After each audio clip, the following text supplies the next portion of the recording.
ठीक है, तो कल हम लोगों ने जो है 4.2.3 storage and transportation of portion यहाँ तक पढ़ा था। आप लोगों ने जो वीडियो देखी होगी तो आप लोगों ने एक चीज का गौर किया होगा कि most of the things are repeated. बहुत सारी चीजें रिपीटेड है। एक्चुअली एटी बिल्डिंग मैनुअल में से ही वो एक चैप्टर बनाया गया है आईआरपीडब्ल्यूएम के अंदर। तो उसमें चीजों को रिड्यूस कर करके जरूरत के हिसाब से चीजें दी गई है। ठीक है, और यहाँ जो मैं आपको मैनुअल जो बता रहा हूँ ये एटी बिल्डिंग मैनुअल में आपको कोशिश कर रहा हूँ कि पूरी की पूरी आपको सिखाने की। अब ये अपने आप में 48 पेजेस का है, हम देखेंगे जो चीजें स्किप कर सकते हैं हम उसको स्किप करते जाएंगे, बिकॉज हमारा टारगेट है कि मैनुअल कंप्लीट करना। ठीक है, तो अभी आ जाते हैं फिर भी, लेकिन 4.2.3 तक हो गया था, 4.3 में हम आ जाते हैं आज। ठीक है, equipment staff and traffic block for welding. Equipment staff and traffic block for welding, again ये रिपीटेड चीजें हैं। The list for one set of 80 welding equipment by short preheating process is given in annexure 2। Annexure 2 मैंने आपको manual में दिखाया हुआ था, जिसके अंदर क्या क्या सामान लगता है वो। और इसी तरह the composition of thermit welding team, thermit welding team में कौन कौन हो, एनेक्चर 3 में दिया हुआ है। दोनों चीजें मैं आपको फिर भी दिखा दूंगा, जस्ट मुझे एक बार रीड कर लेने दीजिए। एनेक्चर 2 आपका एक रह जाएगा दिखाना, और annexure 3। A minimum traffic block, a minimum traffic block of 70 to 75 minute duration depending upon the type of preheating technique adopted। मैंने बताया था तीन टेक्निक है, उसके हिसाब से ही 70 टू 75 मिनट ड्यूरेशन होता है। जिसका प्रीहीटिंग टाइम कम होगा उसमें 70 ही मिनट लगेगा, कहीं पे थोड़े बढ़ जाएंगे। ठीक है, आगे should be obtain for complete, ये टाइम किसके लिए, for complete operation of welding of first joint. ठीक है, and to ensure good quality of AT weld. आगे क्या कहता है, additional time of 5 to 8 minutes. इसके अलावा 70 से 75 मिनट का जो समय है कंप्लीट वेल्डिंग का ऑपरेशन का, उसके अलावा क्या कहता है, additional time of 5 to 8 minutes may be needed for control cooling और air quenching in case of heat treated rail. अगर हीट ट्रीटेड रेल हमारी जो नॉर्मली जो है रेल हम लोग जो यूज कर रहे हैं आजकल जो है 90 यूपीएस की यूआईसी रेल वगैरह, इसकी बात नहीं हुई। हीट ट्रीटेड रेलें अगर हैं तो उसके लिए क्या कहा जा रहा है, अगर हीट ट्रीटेड रेलों को वेल्डिंग करना है तो उसमें ये जो समय दिया है 70 से 75, इसमें 5 से 8 मिनट बढ़ा दिया जाएगा, ताकि वो कंट्रोल कूलिंग हो, धीरे धीरे वो कूल हो। ठीक है, तो उसमें समय थोड़ा सा बढ़ जाएगा, एक नई चीज हमको यहाँ पे मिली। ठीक है, ये जरा एनेक्स्चर 2 में आप लोगों को पहले सोच रहा हूँ दिखा दूं, 2 और 3 दोनों दिखा देता हूँ। कल 4 मैंने आपको दिखा दिया था, तो 2 और 3 जो दोनों एनेक्स्चर में सोच रहा हूँ आप लोगों को दिखा दूं, सो दैट हमारा पीछे का बैकलॉग ना रह जाए, कुछ भी क्या वो रह गया था हमारा thing। तो I just directly go to annexure, I am searching for annexure 1। ये है ट्रेनिंग के बारे में है, और ये आपका एनेक्स्चर 2। एनेक्स्चर 2 जैसा उस दिन भी हमने देखा था, सेम टू सेम चीजें मैनुअल में देखो, 2 पेज का हमने देखा था वहां पर। इनफैक्ट यहाँ पे थोड़ा और ज्यादा डिटेल में दिख रहा है मुझे, थोड़ा उधर पे यहाँ पे थोड़ा सा बड़ा बड़ा करके वहां मिनिमाइज कर दिया। Mass welding repair life in terms of weld, तो मैंने बताया था ए वन जो है, ए वन बताया था एयर पेट्रोल हीटिंग वाला था, दूसरा कंप्रेस्ड एयर पेट्रोल हीटिंग वाला था ए टू, और तीसरा था ऑक्सी एलपीजी हीटिंग। तीन अलग अलग टेक्निक है, इनमें से कोई भी एक ही टेक्निक आपको प्री हीटिंग में यूज करना है, एनी ऑफ दिस अबव। ठीक है, जो भी हमारे पास अवेलेबल होगा। दूसरा, अदर इक्विपमेंट, और क्या क्या लगता है, इसमें कुछ सिखाने जैसी चीज नहीं है, जस्ट ये आंकड़ा है, एग्जाम में भी इसमें से कुछ आता नहीं है। ठीक है, तो ये अदर इक्विपमेंट क्या क्या सामान लगता है वो सारी चीजें इसके अंदर आ गई। ठीक है, इसके अंदर ये जो इंपॉर्टेंट चीज थी मैंने उस दिन भी पढ़ के बताया था, आज फिर बता देता हूँ कि items number 1 to 5 other equipment for multi use crucible lining, जहाँ पे मल्टी यूज क्रूसिबल लाइनिंग वहाँ मैग्नेसाइट पाउडर और sodium silicate should always be available. Crucible lining के लिए मैग्नेसाइट पाउडर और सोडियम सिलिकेट हमेशा अवेलेबल होना चाहिए। ठीक है, और ये क्यों दिया, ये जो लाइफ दी गई है, life in terms of number of joints, ये जो चीजें दी गई है इसके बारे में कह रहा है कि ये जो चीजें दी गई है ये क्यों दी गई है। तो वो कह रहा है expected life of equipment have been given as guideline for initiating action for procurement by zonal railways. ठीक है, और ये सिर्फ सिर्फ हमारा जो मटेरियल प्रोक्योर करने के लिए है, लेकिन इसकी जो एक्चुअल लाइफ है, the expected life of various equipment may vary depending upon site condition and its use. भाई कोई सामान हम लेकर आ गए, उसको इस्तेमाल नहीं हो पा रहा, उतना वेल्डिंग किसी के सेक्शन में नहीं हो रही है, या वहां पे वर्किंग कंडीशन जरा अलग है, तो वो जो है कम ज्यादा हो सकता है, किसी जगह पर कम जॉइंट में ही चीज खराब हो जाए, हो सकता है कहीं पे बहुत दिन तक चलता हो। तो डिपेंड करता है साइट कंडीशन के हिसाब से, यूज के हिसाब से। ये जो वैल्यूज दी गई है यहाँ पर, life in terms of number of joints, ये किसके लिए है? ये सिर्फ और सिर्फ आपके मटेरियल प्रोक्योरमेंट के लिए है, ताकि अंदाजा हो जाए कि भाई ये मटेरियल लाया था, अब ये जो है इतने दिन के बाद ये चीजें लगेगी, तो वेल इन एडवांस प्लानिंग करने के लिए है। ठीक है, नेक्स्ट पॉइंट है items for which expected life has not been given. जिन चीजों के लिए एक्सपेक्टेड लाइफ नहीं दिया है, उनको कंडीशन बेसिस पे बदली किया जाए। जैसे कि मैं आपको यहाँ पे कुछ एग्जांपल दिखा देता हूँ। ये सब जगह देख रहे हैं, प्लायर, होज, क्लिप, पेंट ब्रश, ये छोटी छोटी चीजें हैं। हैमर, टूल बॉक्स, इसका क्या मतलब बताया जाएगा? ये भाई टूल्स है ये सारी चीजें, है कि नहीं? तो ये सब चीजें क्या कंडीशन बेसिस पे इनको प्रोक्योर करना है। ये तो एनेक्स्चर 2 हमारा हो गया। अब एनेक्स्चर 3 में हम चले जाते हैं। ये भी हमने देखा था उस दिन, मैनुअल में देखा था। Composition of thermit welding team. Welder grade 1, grade 1 का वेल्डर हमारा वो एक हो, यानी जो वेल्डिंग का सुपरवाइजर, जिसको आमतौर पर हम बोल सकते हैं, जैसे हमारे गैंग में मुकादम होता है, वैसा ग्रेड 1। ठीक है, एक आदमी हो। उसके हाथ के नीचे आर्टिसन स्टाफ वेल्डर, जो स्किल्ड वेल्डर हो, जो वेल्डिंग करता कर सके, आर्टिसन स्टाफ 2 आदमी चाहिए। खलासी 5 चाहिए, और गैंगमैन एज पर वर्कलोड, जरूरत के हिसाब से सामान ले जाने के लिए। और आगे नीचे कहता है composition of welding team has been frame taking into account that trimming and grinding operation would be done by well trimmer and rail profile grinder। ये अज्यूम किया जा रहा है कि भाई हर जगह पे रेलों की ट्रिमिंग वेल ट्रिमर से होगी, ग्राइंडिंग का काम रेल प्रोफाइल ग्राइंडर से होगा। इस परिस्थिति में इतने आदमी चाहिए। बाकी अगर कहीं पर मैनुअली कर रहे हैं या ये चीजें नहीं है, तो उस वजह से आदमी बढ़ जाएंगे। अगर आपके पास ट्रिमर नहीं है, ग्राइंडर नहीं है, तो मैन पावर क्या है? इंक्रीज। तो यहाँ पर वो चीज क्लियर की गई है। ठीक है, तो ये हमारा एनेक्स्चर नंबर 3 था। हम फिर से चले जाते हैं, 4.3 था ना हमारा, हम वहां पहुंच जाते हैं सीधे।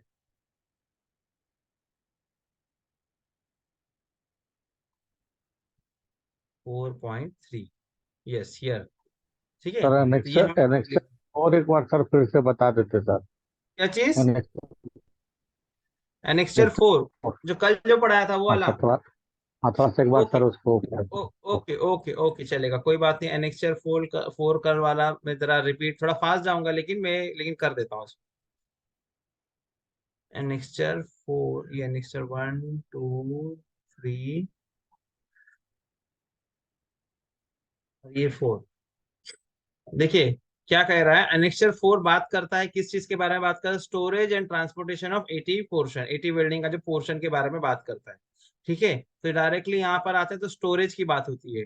तो पोर्शन को कहाँ रखना है? Stored in a secure non combustible building, यानी ऐसी जगह पर रखना है जहां पर आग वगैरह लगने का चांस नहीं हो। While it is preferable that they should be stored separately. मतलब ये कहा जा रहा है कि जहां तक हो सके पोर्शन को एक अलग ही बिल्डिंग में स्टोर करे, लेकिन कुछ चीजें जो नॉन इन्फ्लेमेबल मटेरियल है, उन्हों जैसे कोई छोटे मोटे टूल है, मोल्ड है, लूटिंग सैंड, ये सारी चीजें जो नॉन कंबस्टिबल, आग लगने वाली चीजें नहीं है, तो वो जो है उनके साथ में स्टोर कर सकते हैं। ठीक है, ठीक है। The store should be dry with ventilation. Store dry होना चाहिए, वहां कोई मॉइस्चर ना हो, और दूसरा वेंटिलेशन हो, पूरा पैक्ड भी ना हो। अगर पैक्ड रहेगा तो क्या होगा? वहां पे मॉइस्चर जो जनरेट होगा, वेंटिलेशन ना होने की वजह से जो है ह्यूमिडिटी जो पहला पैदा होगी, उसके से मॉइस्चर आने के चांसेस है। ठीक है नहीं? इसके लिए क्या कह रहे हैं? Dry with ventilation to prevent excess humidity और dampness, and should be designated as a non smoking area with no naked flames. और उस जगह पर जो है बिल्कुल ये चीज जो है नॉन स्मोकिंग एरिया डिक्लेयर कर दिया जाए कि भाई ना यहाँ पर कोई स्मोकिंग अलाउड है, ना यहाँ पर कोई नेकेड फ्लेम, अगरबत्ती जलाना, माचिस जलाना, ऐसी कोई भी चीज लाना ले जाना नहीं है। नॉर्मली लोग करते हैं ना, मतलब कुछ प्रेयर्स वगैरह करने के लिए अगरबत्ती वगैरह लगाते, तो वहां पे स्ट्रिक्टली नो है किसी भी टाइप की फ्लेम। ठीक है, portions must not be stored in the same building as explosives of, यानी पोर्शन को जहां रखेंगे वहां पर उनके साथ में पता चला कि हमारे डिपो में कोई पेट्रोल है, डीजल है, केरोसिन है, कोई गैस है, या फिर इसका जो इग्नाइटर है, फुलझड़ी जिसको हम बोलते हैं, इन सब चीजों के साथ में कभी भी नहीं रखा जाएगा, किसी भी एक्सप्लोसिव चीज के साथ नहीं रखा जाएगा। Sealed boxes must not be open until immediately prior to use. क्या कह रहा है? Sealed boxes must not be open until immediately prior to use, यानी इसका मतलब क्या है? जो भी पैक्ड है हमारा आइटम, इसको जो है यूज किए करने के पहले इसको ओपन ना किया जाए। कंजम्पशन करना तभी लेना चाहिए उसको, अननेसेसरी उसको ओपन नहीं करना। Any spillage should be immediately swept, यानी हो सकता है कि ट्रांसपोर्टेशन में एक आधा पैकेट डैमेज हो गया, फट गया, तो अगर उसका जो पार्ट जो भी हो सा पाउडर वगैरह होगा, जो कुछ भी हो, तुरंत उसको झाड़ू लगा के उठा लिया जाए, और उसको जो है डिस्पोजल भी उसका जो है सेफ्टी डेटा शीट के हिसाब से किया जाए। यानी कि जैसे बताया, पिट वगैरह में डालना, कहीं पर उसको यहाँ वहां फेंकना नहीं उसको। कंक्रीट की फ्लोर होगी वहां पर, तो वहां पर स्टील शावेल, जो शावेल होता है ना, जिसे आप मटेरियल कोई गिर जाता है तो उठाते हैं, रेती वगैरह जैसे उठाते हैं शावेल वगैरह, तो वो ऐसा स्टील का शावेल वहां इस्तेमाल ना करें, क्योंकि अगर कंक्रीट के फ्लोर के ऊपर स्टील शावेल लड़ेगा, हो सकता है उसमें एक आधा चिंगारी आ जाए, स्पार्क वगैरह आ जाए, तो वो आग लग सकती है। इसके लिए स्टील शावेल वहां इस्तेमाल नहीं करना है। जो भी हमारा पोर्शन का मटेरियल होगा, रोटेशन बेसिस पे उसको इस्तेमाल करना है, यानी जो सबसे पहले आया था पहले वो स्टॉक क्लियर करेंगे, उसके बाद में दूसरा स्टॉक लेंगे। ये नहीं कि जो सामने सामने उसको उठा लिया जाए। ठीक है, इसी तरीके से आगे कह रहा है कि proper notice should be displayed inside and outside the building together with the standard warning sign. Building के अंदर और बाहर हर जगह जगह पर बोर्ड लगा, वार्निंग साइन लगाई जाए, इस पे लिखा हो metallic powder in case of fire do not use water, कि लिखा जाए कि भाई मेटालिक पाउडर है, आग लगने पर पानी इस्तेमाल ना करें, क्योंकि वो केमिकल रिएक्शन हो कि वो बढ़ सकता है, इसके लिए ये साइन लगाया जाए। Local fire brigade should be informed of exact location of store and nature of content. जो हमारा स्टोर लोकल फायर ब्रिगेड वगैरह होगा म्यूनिसिपल अथॉरिटी का, तो उनको ये पता होना चाहिए कि हम लोग पहले से पहले इन्फॉर्म करके भाई हमारा स्टोर है, ये इस जगह पर लोकेटेड है, और इसके अंदर हम इस कैटेगरी के एक्सप्लोसिव मटेरियल, क्योंकि एक्सप्लोसिव ही है ना ये हमारा जो है पोर्शन वगैरह हम लोग रखते हैं, उनको पता होना चाहिए कि इनकेस अगर जरूरत पड़े तो वो वहां पर they can come as quickly as possible, या वो रेमिडियल एक्शन आपको बता सके। Only dry powder extinguishers of appropriate class, ये जो कि सप्लाई होता है आपको, only dry powder extinguishers of appropriate class, खाली ड्राई पाउडर एक्सटिंग्विशर जो है उसको इस्तेमाल करना है कभी अगर आग वगैरह लग गई तो, ठीक है, और कुछ यूज करना नहीं है। इसी के साथ में अगला है हमारा इग्नाइटर। तो इग्नाइटर जो है उसको कहाँ रखेंगे? स्टील कबाड़ में ताला लगा के रखेंगे, या कोई स्टील कंटेनर में भी रख सकते हैं, लेकिन इसको किसी भी परिस्थिति में ऑन नो अकाउंट इनको जो है पोर्शन जिस बिल्डिंग में है वहां पर नहीं रखा जाएगा, या अलग जगह रखा जाएगा, क्योंकि इग्नाइटर ही एक ऐसी चीज है जिससे कि पोर्शन को जलाया जा सकता है, ठीक है, उसके लिए बनाया गया है। तो इग्नाइटर अगर वहां रहा और गलती से इग्नाइटर जल गया तो आग लग जाएगी, इसके लिए इसको स्ट्रिक्टली कहा है कि साथ में ना रखें। अब बात आती है, देखो स्टोरेज ऑफ पोर्शन पहले हमने पढ़ा, फिर स्टोरेज ऑफ इग्नाइटर पढ़ा, अब तीसरा है ट्रांसपोर्टेशन ऑफ एटी पोर्शन, यानी ट्रांसपोर्टेशन की बात आ रही है। तो ट्रांसपोर्टेशन के लिए क्या कह रहा है? Eighty portion should not be transported, should not B यानी कि नहीं करेंगे, पैसेंजर कोचेस में लाना ले जाने का काम हम नहीं करेंगे। पैकेज कंटेनिंग इग्नाइटर, अगली बात कर रहा है इग्नाइटर की, फुलझड़ी की, should be kept in tin और स्टील केसेस, ठीक है, फुलझड़ी वगैरह जो है टिन या स्टील के केस में रखा जाएगा, ठीक है। Manufacturer of portion shell provide, जो भी पोर्शन बना रहा है जो भी कंपनी, तो उसका काम क्या है? He shall provide a sheet containing best safety practices with every package for guidance of the user. क्या? Covering aspects like safe handling, handling कैसे करें, स्टोरेज कैसे करें, ट्रांसपोर्टेशन में क्या ध्यान देना, डूज एंड डोंट्स क्या है, और अगर कभी कुछ खराबी आ गई तो इसको डिस्पोजल का तरीका क्या है, इसको किस तरह से डिस्कार्ड करें, तो ये सब चीजें उसके अंदर मेंशन होनी चाहिए। ये था हमारा एनेक्स्चर 4। ठीक है, अब मैं चलता हूँ हमारे टॉपिक पे, आज 4.4 पे, 4.3 पे शायद है, 4.3 में कहा था समवेयर, हाँ 4.3 हमारा हो गया था, 4.4 में हम आ गए अभी। ठीक है। अब ये है preparation of rail ends to be welded. Sir ये रेल, पोर्शन पोर्शन सर होता क्या चीज है सर? पोर्शन अच्छा मतलब एक एक। अच्छा, मैं आपको समझ गया। मैं आपका क्वेरी जो है ना, मैं आपने देखा नहीं शायद वेल्डिंग, मैं आपको एक वीडियो ग्रुप में डाल दूंगा तो आप समझ जाएंगे। आप हम्म, शायद इसका बैकग्राउंड नहीं जान रहे ना, इसके लिए शायद आपको नहीं समझ में आ रहा है। एक हम्म, पैकेट रहता है पाउडर का, जिस जो हम्म, आग जलाने के टाइम जलाया जाता है। जैसे आप जो है दिवाली वगैरह में, सेलिब्रेशन वगैरह में हम लोग रहता है ना वो बारूद वगैरह, अनार वगैरह जलाते हैं, पाउस वगैरह, उसको जलाओ तो कैसे इग्नाइट होता है, तो इग्नाइट करने के लिए होता है। आपका डाउट समझ गया, मैं उसको क्लियर कर दूंगा बाद में, एक वीडियो भेज दूंगा ग्रुप में मैं। ठीक है, अभी हम लोग वेल्डिंग की तैयारी। Preparation of rail ends to be welded. The rail end face and adjacent sides of foot. जिस रेल की वेल्डिंग करनी है उसकी तैयारी करने की बात चल रही है। The rail end face and adjacent sides of foot, यानी कि रेल का जो छेड़ा है वो, और adjacent sides of foot, top and bottom, web and head up to 50 mm। यानी कि सिंपल क्या है, इसको भी मैं क्लियर कर देता हूँ, कि जो रेल हमारी है, ये समझो हमारी रेल है, दो रेलें हैं समझो, इनको वेल्ड करना है। तो इसमें रेल का जो छेड़ा है पूरा टॉप टू बॉटम, इसको 50 mm, अप टू 50 mm यहाँ पर, अप टू 50 mm यहाँ पर, इसको क्या करेंगे, बिल्कुल साफ कर देंगे।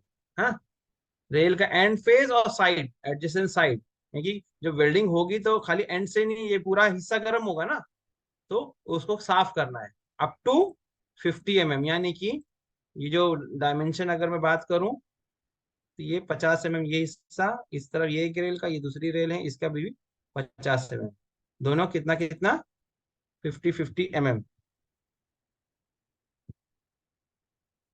समझिए, 50 50 mm जो है, क्या करना है, उसको साफ करना है। रेल का एंड कॉर्नर जो है, जहाँ पे आपको रेल का शेप दिखाई दे, हेड वेब फुट, और ये हिस्सा, इसको क्या करना है, थरली क्लीन है, मानी अच्छी तरह से क्लीन करना है। ठीक है, using kerosene oil, kerosene oil जो होता है उससे, and brushing with wire brush to remove. और क्या करना, केरोसिन ऑयल लगाना, उन्होंने वायर ब्रश लेके, तार ब्रश लेके, जो भी उधर पे मिट्टी ग्रीस की जो भी गंदगी लगी है, तो सारी चीजों को निकालना है, ताकि वो बिल्कुल क्लीन हो सके। आई बात समझ में, ताकि वेल्ड करने के टाइम वहां कोई इम्प्योरिटी ना रहे।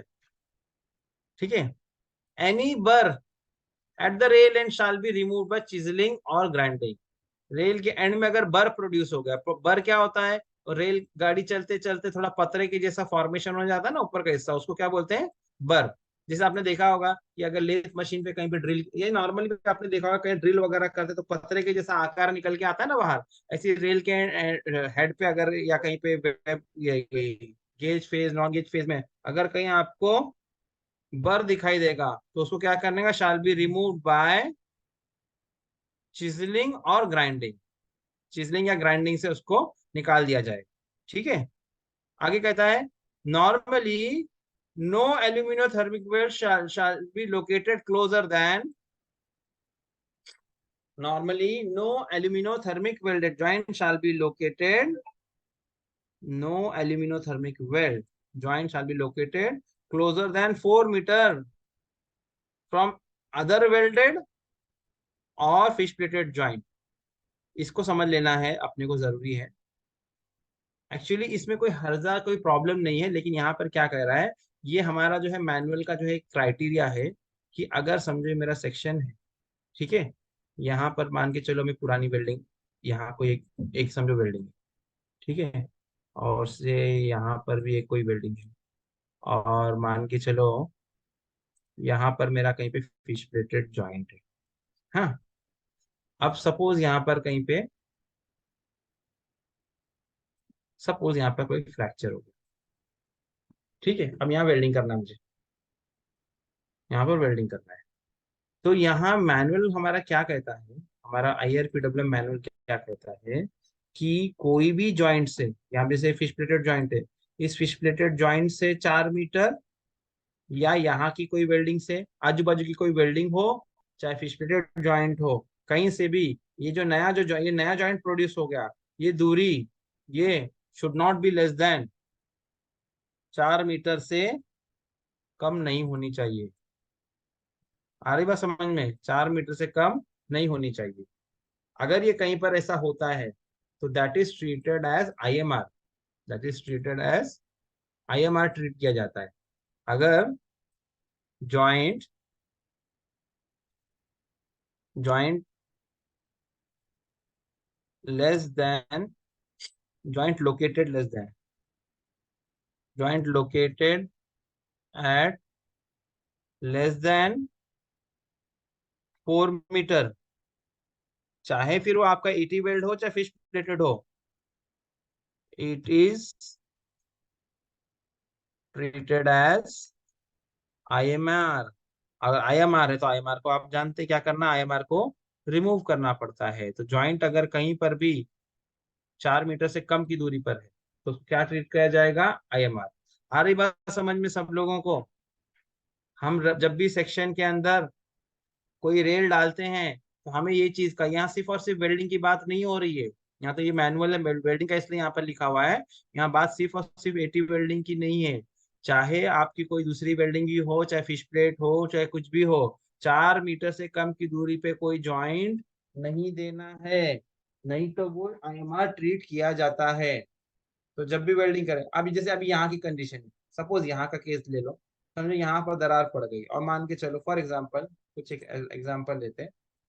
समझो ये डिस्टेंस 4 मीटर की जगह चलो मान के चलो मैं लिखता हूँ 3 मीटर है, 3 मीटर है।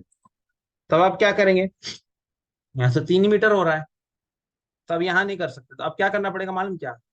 अब हमको ये जॉइंट को, तो ये तो ऑलरेडी एग्जिस्टिंग जॉइंट है, ये इधर नहीं आ रहा, हमको रेल ऐसी बदली करनी पड़ेगी, ऐसी बदली करनी पड़ेगी कि ये 4 मीटर से ज्यादा हो। या अभी ये जो है यहाँ पे जब रेले बदली करना ही पड़ रहा है, हम क्या करेंगे, रेल ऐसी बदली करेंगे कि डिस्टेंस 4 मीटर से ज्यादा हो जाए। अब लेकिन ऐसा भी ना हो कि मैं नई रेल डाल रहा हूँ, फॉर एग्जाम्पल मैंने नई रेल डाला यहाँ पे, बोले 4 मीटर इधर से तो इधर से कर दिया, अब इधर से कर दिया तो यहाँ से कम हो गया, ऐसा नहीं होना चाहिए। तो ये ध्यान देना है कि अगले जॉइंट से जो है 4 मीटर कम से कम डिस्टेंस होना चाहिए। Next, gap between rail ends. Welding करते तो गैप कितना दिया जाए, तो उसके लिए क्या कह रहा है हमारा manual, the two rail ends to be welded shall be held in position with a uniform and vertical gap as per gap specified for the particular welding technique। आमतौर पे गैप कितना होता है, 25 mm का गैप होता है। तो दोनों एंड को जो है इस तरीके से रखा जाए ताकि उसमें टॉप टू बॉटम जो है यूनिफॉर्म और वर्टिकल गैप हो। ठीक है, तो uniformity and verticality of the gap shall be measured by a gauge. एक गेज होता है जिससे गैप चेक किया जाए। ठीक है, वो गेज इजीली इसके अंदर पास होना चाहिए, बहुत ज्यादा गैप भी नहीं होना चाहिए, टाइट भी नहीं होना चाहिए प्रायर टू वेल्डिंग। अब अगली बात हो रही है वाइड गैप वेल्डिंग की। तो साधारण जो हमारा वेल्डिंग होती है उसके अंदर गैप होता है 25 mm, 25। इसमें प्लस माइनस में थोड़ा ऐसा नहीं लिख पाऊंगा, प्लस माइनस 1 mm। ठीक है, 25 mm +- 1 mm, यानी कि 1 mm प्लस माइनस चलता है, जैसे यहाँ पे प्लस माइनस लिखा ना ऐसे 25 +- 1 mm का नॉर्मली जो है गैप दिया जाता है। लेकिन एक हमारी वेल्डिंग है वाइड गैप वेल्डिंग। कौन सी वेल्डिंग है, वाइड गैप वेल्डिंग। तो वाइड गैप वेल्डिंग के लिए क्या कहा जा रहा है, वाइड गैप वेल्डिंग के लिए दो टाइप की वाइड गैप वेल्डिंग, एक 50 mm की है, एक 75 mm। तो उसके लिए गैप होगा 50 +- 1 या 75 +- 1 mm। ठीक है, फॉर रिपेयरिंग, और ये कहाँ यूज करते हैं wide gap welding, for repairing fractured और डिफेक्टिव वेल्ड। ठीक है, it shall be ensure that the end faces are vertical, and जो है स्क्यूड नहीं होना चाहिए। यहाँ बोलने का मतलब क्या है, जैसे मेरी रेल है, ये मेरी रेल है, अब इसके अंदर जब मैं वेल्डिंग करूंगा तो ये जो है पोर्शन बिल्कुल it should be straight, sorry, it should be straight, perfectly straight. It should not be like this, it should not B crossed, इसको स्क्यूड बोलते हैं ना। तो ये जो है स्क्यूड नहीं चलेगा, चलेगा कौन सा, स्ट्रेट वाला। ठीक है, तो यही यहाँ पर कह रहा है। ठीक है, in L W R C W R territory, L W R में hydraulic या mechanical rail tensile of suitable size should be used for maintaining correct rail gap during welding। अब देखिए ये जो यहाँ पर बात जो हो रही है हमारे रेल टेंसर द्वारा वेल्डिंग करने की बात हो रही है, या जहाँ वाइड गैप वेल्डिंग की बात होती है। जब वाइड गैप वेल्डिंग आपको करना है तो आपके पास क्या होना चाहिए, रेल टेंसर। ठीक है, बहुत ज्यादा लोग इस्तेमाल तो नहीं करते, पॉपुलर इतना तो नहीं है, लेकिन एक कह सकते हैं कि मतलब अभी फ्यूचर इसी का है। आज की तारीख में देखिए क्या होता है, आज की तारीख में अगर मेरी रेल में एक फ्रैक्चर हुआ, एक फ्रैक्चर होता है, मान के चलो मैं यहाँ पे एक जैसे यही वाली रेल ले लो आप। हाँ, इसके अंदर एक आधा कुछ कुछ चीजें इरेज कर देता हूँ मैं। ठीक है, समझिए यहाँ पर रेल फ्रैक्चर, अब फ्रैक्चर यहाँ पर हुआ, मुझे रेल बदली करनी पड़ती है। क्या होता है, ये फ्रैक्चर, अभी फ्रैक्चर तो थोड़ा इरेगुलर बना देते हैं इसको अपन। ठीक है, समझो फ्रैक्चर हुआ कुछ इस तरीके से, तो मुझे क्या करना पड़ता है, पूरी रेल एक बदली करनी पड़ती है। जब आप एक रेल बदली करते हो, ठीक है, रेल बदली करने में कोई हर्ज नहीं है, रेल बदली करेंगे आप, लेकिन प्रॉब्लम ये आ जाती है कि यार एक रेल बदली करने पे आपको वेल्डिंग करनी पड़ती है दो, क्योंकि दो जॉइंट बनेंगे। एक रेल डालने के लिए मतलब एक रेल डालने के लिए आपको दो जगह कट लगाना पड़ेगा, फिर आपको दोनों जगह वेल्डिंग करना पड़ेगा। तो कितना देखो काम बढ़ता है। एक तो रेल अपनी पूरी पुरानी निकालो, दो कट लगाओ, फिर बाद में दो जगह वेल्डिंग करो, खर्चा भी बढ़ जाता है, समय भी ज्यादा लग जाता है। हमारे पास तो एक जो नई टेक्निक आई है वो वाइड गैप वेल्डिंग की टेक्निक आई है। कौन सी टेक्निक की वेल्डिंग, वाइड गैप वेल्डिंग की टेक्निक आई है। तो जिसके अंदर क्या होता है, आप फ्रैक्चर का जो गैप है उसके हिसाब से आप कट लगाएंगे। आप जरूरी नहीं कि बिल्कुल परफेक्ट सीधा ही हो, तो देखेंगे सुटेबिलिटी के हिसाब से, अगर सुटेबल है 50 mm के अंदर ये बैठ रहा है, तो आप क्या करेंगे, 50 mm जम रहा है तो 50 mm का हमारे पास कट लगाएंगे हम लोग। और ये जो पोर्शन है इसको हमने क्या किया, कट लगा दिए, तो टुकड़े जो बीच के निकल गए, अभी बिल्कुल साफ हो गया। ठीक है, अब यहाँ पर आप क्या करेंगे, यहाँ पर आप जो है वाइल्ड गैप का मोल्ड वगैरह लगा के यहाँ पे वेल्डिंग कर देंगे। अब वेल्डिंग होने के बाद में, मैं थोड़ा समझाने के लिए थोड़ा मोटा बना, इतना मोटा वेल्डिंग होता नहीं है जब समझा रहा हूँ। तो यहाँ पर आपका हो गया मिसाल के तौर पे 50 mm का वाइड गैप वेल्डिंग। अब इसमें फायदा क्या है, फायदा इसके अंदर ये है कि हमें जो है एक ही वेल्डिंग करनी पड़ी। लेकिन यहाँ पर एक चीज मैं आपको बताऊं, यहाँ पे मैंने अभी बनाया, इसमें गड़बड़ है। गड़बड़ क्या है, मैंने बोला इधर काटो इधर काटो, नहीं। लॉजिक इसके पीछे ये है कि जो आप ये फ्रैक्चर हुआ, तो अभी मैं जो है अगर इस पोर्शन में कट करके डालूंगा तो एक्स्ट्रा मेटल मेरे ट्रैक में आ जाता है। उसके लिए मेरी एक वीडियो है, मैं आप लोगों को भेज दूंगा, वो देख लेना। अभी सब चीजें बताना यहाँ पे पॉसिबल नहीं है फिलहाल के लिए ये स्टेज पे। जब रेल फ्रैक्चर होता है तो हम करते क्या है, हम जो है दोनों तरफ कट लगा के रेल बदली कर देते हैं। तो उसमें क्या होता है, जितना फ्रैक्चर डेवलप हुआ होता है, आमतौर पर फ्रैक्चर ठंडी के मौसम में होता है, जिसकी वजह से रेल सिकुड़ जाती है, रेल क्या हो जाती है, कॉन्ट्रैक्ट हो जाती है। तो यहाँ पे जो है रेल सिकुड़ने की वजह से यहाँ पे गैप डेवलप हो जाता है, ये पॉइंट पे टेंशन डेवलप हो जाता है, तो यहाँ पे गैप आ जाता है। अब हम रेल बदली करते हैं तो उस टेम्परेचर पे उतना थिकनेस के बराबर एक्स्ट्रा मेटल आ जाता है। क्या हो जाता है, एक्स्ट्रा मेटल ट्रैक में मेरे आ जाता है। अब ये जो एक्स्ट्रा मेटल आ गया मेरे ट्रैक में है, ये जो है बाद में मुसीबत हमारे लिए खड़ी करता है, क्योंकि एक्स्ट्रा मेटल आ गया है तो ये प्रेशर डेवलप करता है। तो ये हमें ये नहीं चाहिए, जिसकी वजह से मेरे ट्रैक में और प्रॉब्लम होती है। हमारे पास there is something called as rail tensor. ठीक है, वो रेल टेंसर भी बाद में पढ़ाया जाएगा, अभी तो नहीं आया उसका टॉपिक, LWR के चैप्टर में आएगा। एक रेल टेंसर शॉर्टकट में क्या, जिसका as the name suggest, rail tensor का काम क्या है कि आप जो है रेल को पुल करें अंदर की तरफ, ये जो गैप डेवलप हुआ था इसको जीरो कर दें।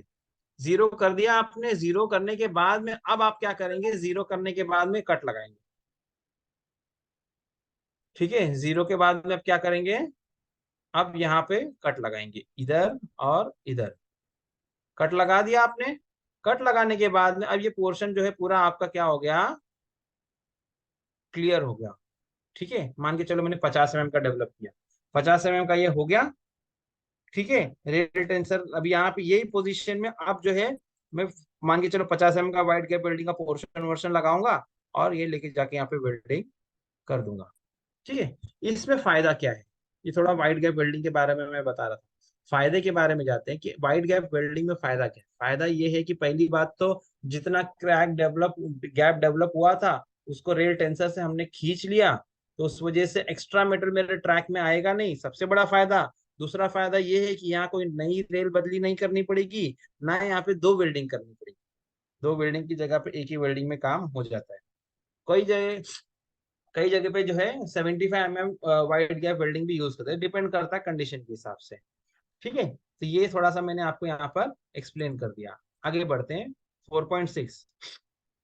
ठीक है, preliminary work to welding. In case of in situ welding यानी on site welding, in situ यानी कि on site welding, in case of in situ welding the rail fastenings for at least 5 sleepers on either side of the proposed weld shall be loosened। यानी क्या करना है, जहां welding करना है उसके 5 स्लीपर की जो है फिटिंग्स को गिरा देना है। मैं यहाँ पर एक डायग्राम बना के एक्सप्लेन करता हूँ। से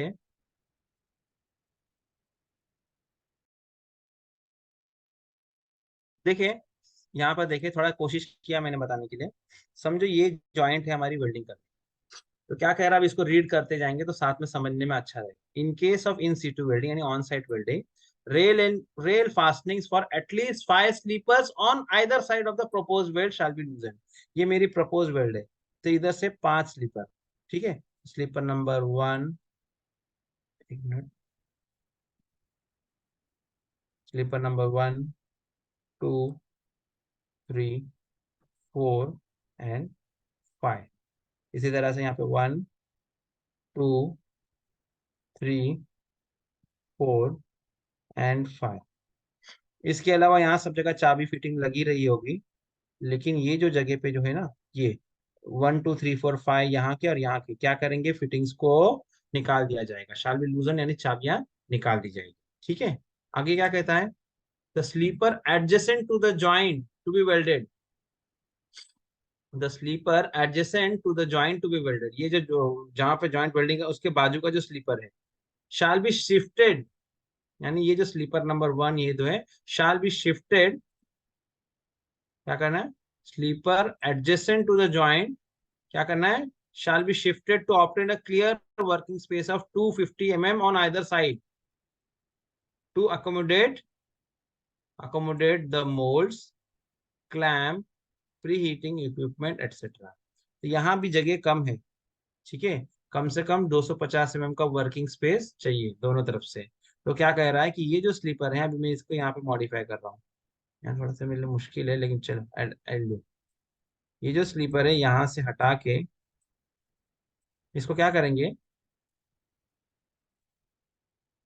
इसको थोड़ा सा इसकी स्पेसिंग थोड़ी सी पीछे की तरफ सरका देंगे, ताकि यहां पर आपको क्लियर वर्किंग स्पेस मिले। ठीक है, working space 250 mm on either side to accommodate mould clamp preheating equipment के लिए यहाँ पे जगह चाहिए होगी, तो थोड़ी सी ये दोनों स्लीपरों को, स्लीपर नंबर 1 को सरका दिया जाएगा।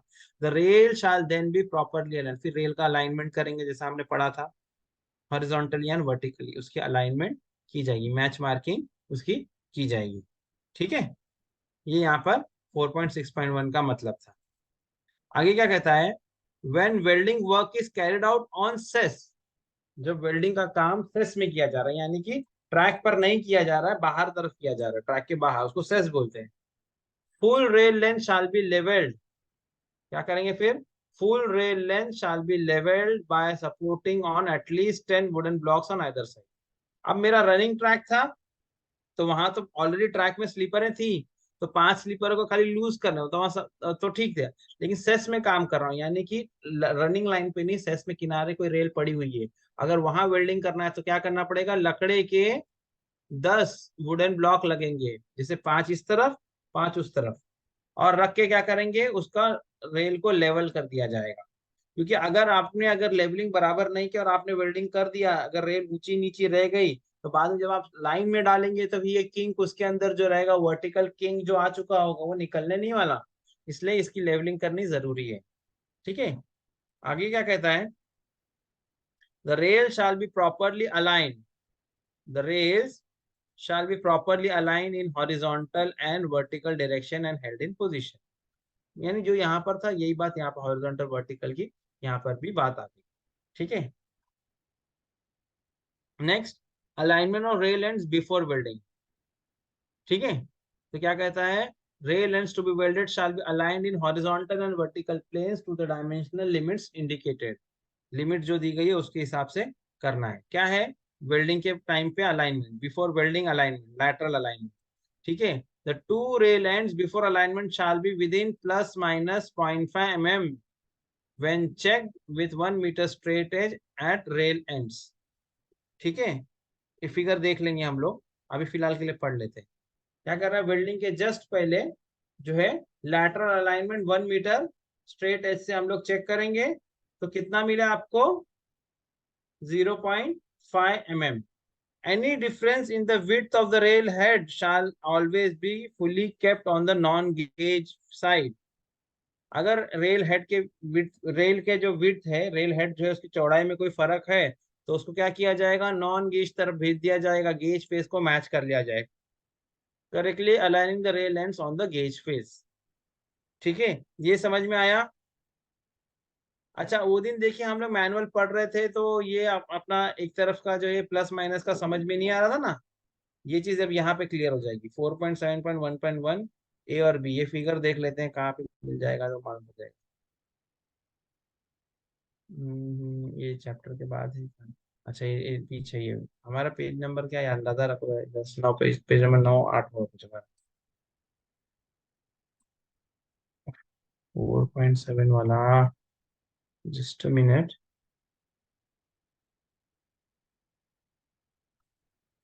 पिक्चर के पहले डायग्राम नहीं दिया है।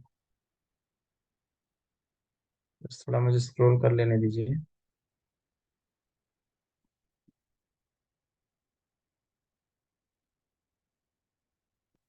6 7 8 सारे नेक्स्चर ही है यहाँ पे तो। लेट मी चेक कहाँ है डायग्राम, डायग्राम डायग्राम।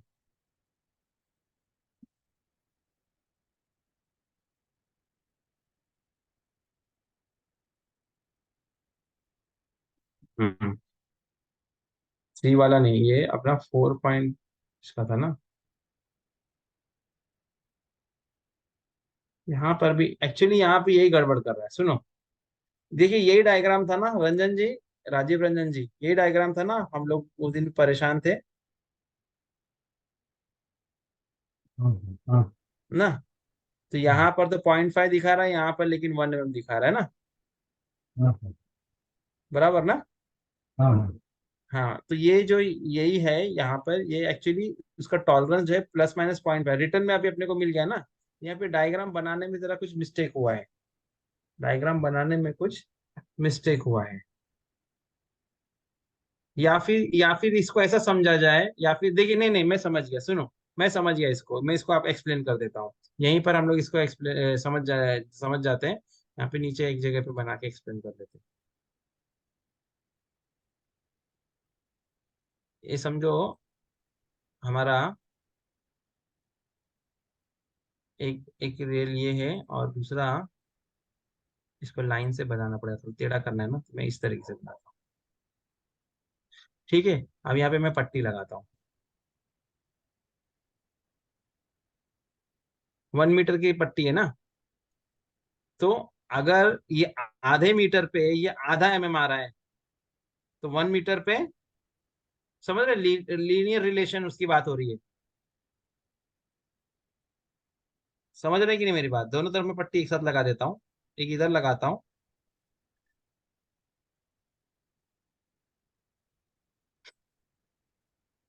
डायग्राम में मिस्टेक नहीं है, हमारे समझने में फर्क था। सी दिस डायग्राम, यहाँ पर देखिए आप, हाँ यही डायग्राम मैंने यहाँ पे बनाया। ठीक है। 1 मीटर, 1 मीटर लंबी पट्टी है। ठीक है। ये 1 मीटर की पट्टी है, तो आधे मीटर पे आधा mm। ठीक है, आधा इधर आधा इधर, 0.5।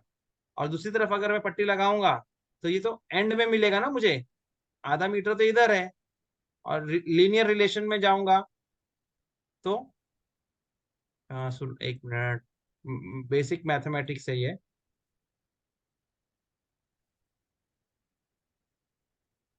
कि ये क्या कह रहा है, अब मैं यहाँ पे 0.5 मीटर की एक लाइन खींचता हूँ, इसी के ऊपर सुपरसीड करता हूँ।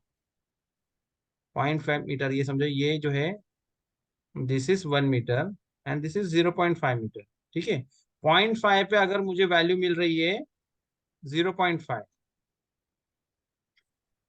यही है इंटरप्रिटेशन इसका, 0.5 mm। तो सिमिलैरिटी ऑफ ट्राइंगल से जाएंगे तो 1 मीटर पे कितना मिलेगा, 1 mm मिलेगा ना। आ रही बात समझ में, सर जी समझा। सर लेकिन वहाँ पर जो मिड ज्वाइंट है हाफ मीटर का, क्या बोल रहे वहाँ हैं, पर जो सर, वो जो 0.5 मीटर पर जो उसमें ज्वाइंट है ना, क्या कह रहे हैं, वापस से बोले। वो 0.5 मीटर पर जो वर्टिकल ज्वाइंट है ना, हाँ, वहाँ पर जैसे आप बता रहे हो ना कि 0.5 mm है, तो 1 मीटर पर 1 mm हो गया। सो देखो तो इधर पे देखिए, इसकी जो ज्योमेट्री के हिसाब से अगर आप देखेंगे इस तरफ पे, हम्म, इधर तो सेंटर में गैप मिलेगा, क्योंकि रेल हम्म, इस तरफ बेंड है अंदर की तरफ, ठीक है।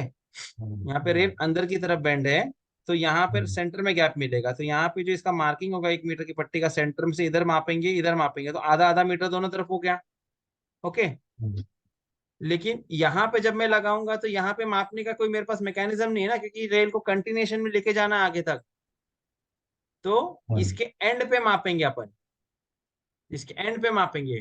तो अगर यहाँ पर ये 1 mm मिल रहा है, तो यानी कि इसका मतलब ये 0.5 mm ही हुआ, समझ गए। यहाँ पर 0.5 ही हुआ वो। Is hmm, it clear. हाँ, सर, ठीक। वो उसका रिलेशन उसने मैथमेटिक जैसा ये है। यहाँ पे अब जो है 0.5 पे 0.5, तो 1 मीटर पे 1 mm मिलना चाहिए ना, वो रिलेशन बता रहा है वो हम्म, यहाँ पर। तो ये चीज है। तो वो अभी हमें अपने इस पे जाता हूँ, क्या कहते हैं, टॉपिक था कहाँ पर, 4 पॉइंट।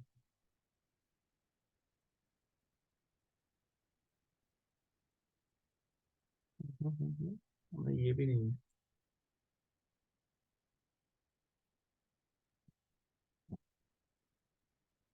बाकी लोगों को भी क्लियर हुआ क्या ये, क्योंकि मैं भी बहुत परेशान था, समझ नहीं पा रहा था, मुझे लगा था मैनुअल में मिस्टेक, बट वो मिस्टेक नहीं है, हमारे समझने में फर्क था। अभी वो क्लियर हुआ, पढ़ाते पढ़ाते ही समझ में आ गया मुझे।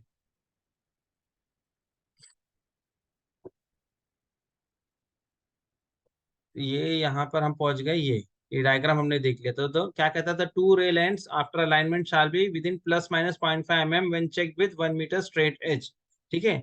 Any difference in the width of rail head shall always be kept on the non gauge side। यानी कि अगर एक रेल के अंदर समझो वियर ज्यादा है, दूसरा रेल रिलेटिवली ठीक ठाक है, तो हम लोग गेज फेज में जो है उसको मैच कर देंगे, नॉन गेज फेज में जो भी डिफरेंस आएगा उसको कर देना है, अपने को भेज देना है। Vertical alignment, the joint shall be kept higher by 3 to 4 mm for 72 UTS। देखो वहां मैनुअल में लिखा था ना, रेल, याद है मैनुअल में रेल, यानी मैंने बोला था ना 72 UTS रेल। तो रेल यानी मीडियम मैंगनीज रेल भी बोलते हैं, वो 72 UTS की होती है, ठीक है। और आजकल हम लोग जो यूज कर रहे हैं हायर यूटीएस की, वो अपने 2 to 2.4 90 UTS एंड अबव वाली जो है, उसके अंदर टॉलरेंस जरा कम है, 2 to 2.5 mm ओनली। जबकि 72 UTS में थोड़ा सा टॉलरेंस यहाँ पे ज्यादा दिया है, बिफोर वेल्डिंग, ठीक है। When measure at the end of 1 metre straight edge, ठीक है, ठीक है। क्यों उसको ऊंचा रखना है, अब यहाँ पे उसके बारे में बोल रहा है। आप बोलेंगे कि सर वेल्डिंग करने के बाद में तो आप इतना टॉलरेंस देते नहीं है, तो अभी इसको ऊंचा पहले से क्यों रखना है, 3 से 4 mm रख रहे 72 UTS में, और 90 UTS के ऊपर में तो 2 to 2.4। तो यहाँ पे वो कह रहा है, as a compensation against sagging caused by differential shrinkage on cooling. जब आपकी जो रेल है वेल्डिंग करने के बाद में हीट होने की वजह से डिफरेंशियल कूलिंग, बाकी जगह ठंडा गर्म होगा, सॉरी बाकी का हिस्सा रेल का ठंडा होगा, यहाँ गर्म होगा। तो जो है डिफरेंशियल श्रिंकेज की वजह से क्या है, रेल हमारी कूलिंग के टाइम पे बैठेगी नीचे की तरफ, झुकेगी, ठीक है। आपने अभी वेल्डिंग करने के टाइम पे इसको हल्का सा ऊंचा रखा, इसको बेस लाइन में बना देता हूँ तो समझ में आएगा। ये बेस लाइन है समझो, ये जीरो लाइन है। इसको क्या किया हमने, थोड़ा सा ऊंचा रखा। लेकिन जब आप वेल्डिंग करेंगे तो वेल्डिंग करने के बाद में क्या होगा, हीट की वजह से धीरे धीरे it will come down, it is going to come down, ये नीचे आएगा। तो नई पोजीशन जो लेगा तो वो धीरे धीरे फिर वो यहाँ पे इस तरीके से पहुंच जाएगा, इसके लिए बोल रहा है। तो उसको ऊंचा करने के लिए क्या चाहिए हमको, this shall be achieved by wages applied on the rail supporting blocks on both side of the joint. यानी वेज जब मैं बोलता हूँ तो वेज कुछ इस तरीके का अरेंजमेंट होता है। कैसा अरेंजमेंट होता है? वेज एक एक डिजाइन को बोलते हैं वेज हम लोग।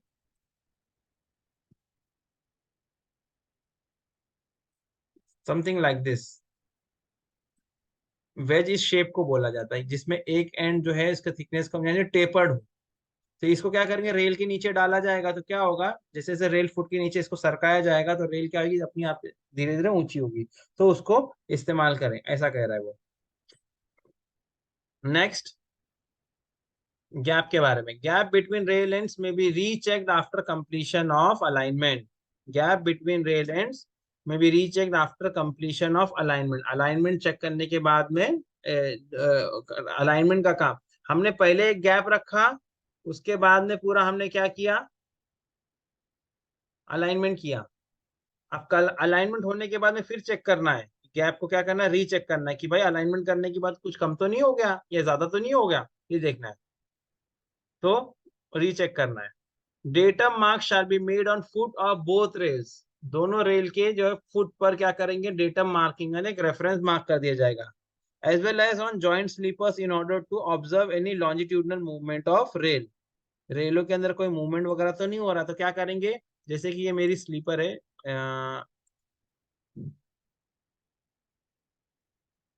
ठीक है, ये समझो मेरी स्लीपर है, और समझो ये मेरी रेल है, ठीक है। और ये रेल का फुट भी बना देता हूं मैं, चलो हमारे समझने के लिए।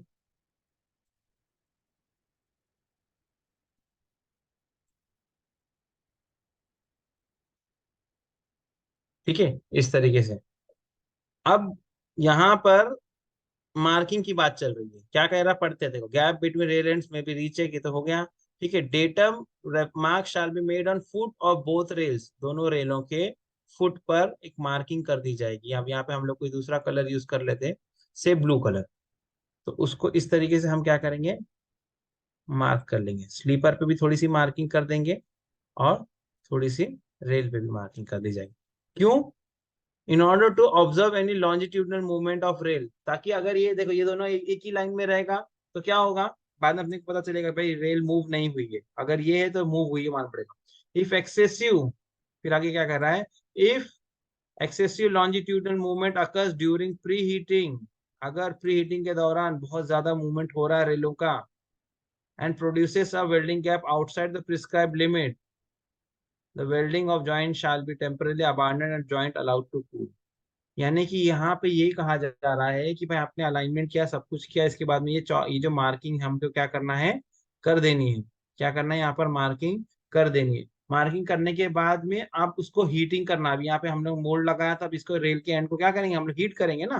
तो हीटिंग करने के दौरान अगर हम देखते हैं कि बहुत ज्यादा मूवमेंट हो रहा है, रेल चाहे इधर सरक रही है चाहे इधर सरक रही है, अगर मूवमेंट वगैरह आपको ज्यादा दिखाई दे रहा है, कुछ प्रिस्क्राइब लिमिट है उसके बाहर, तो welding joint shall be temporarily appointed. The welding of joint, इस जॉइंट की वेल्डिंग जो टेम्परली क्या करेंगे, अबांडन यानी रोक दिया जाएगा, जॉइंट को कूल होने के लिए छोड़ दिया जाएगा। ठीक है, ये रेलों के अंदर मूवमेंट वेल्डिंग के दौरान नहीं होना चाहिए। नॉमिनल अमाउंट इज परमिटेड, ज्यादा नहीं होना चाहिए। Next is fixing of mould. Next is fixing of mould. ठीक है, मोल्ड जो फिक्स करते हैं, तो मोल्ड फिक्स करने के लिए क्या कह रहा है, only pre fabricated moulds supplied by the portion manufacturer shall be use. जो पहले से बने बनाए मोल्ड, प्री फैब्रिकेटेड मोल्ड आते हैं पोर्शन मैन्युफैक्चरर द्वारा, वो इस्तेमाल करेंगे। These are to be made by mixing high silica sand, उसका आईएस रेफरेंस है, with sodium silicate to the required consistency. ठीक है, followed by passage of carbon dioxide. ठीक है, ये एक्चुअली हमारे पास तो रेडीमेड पोर्शन आता है, लेकिन इनके मैन्युफैक्चरिंग का बताया जा रहा है हाई सिलिका कंटेंट हो, हाई सिलिका सैंड और सोडियम सिलिकेट एक रिक्वायर कंसिस्टेंसी मिला के बनाया जाता है, और उसको जो है कार्बन डाइऑक्साइड गैस के मीडियम से पास किया जाता है। ठीक है, तो वो मोल्ड ही यूज करना है हमको। The pre fabricated mould shall have adequate permeability for escape of mould gas. जो मोल्ड हमारा जो होगा सांचा, ये कैसा है, इसका डिजाइन ऐसा होना चाहिए, shall have adequate permeability for escape of mould gases.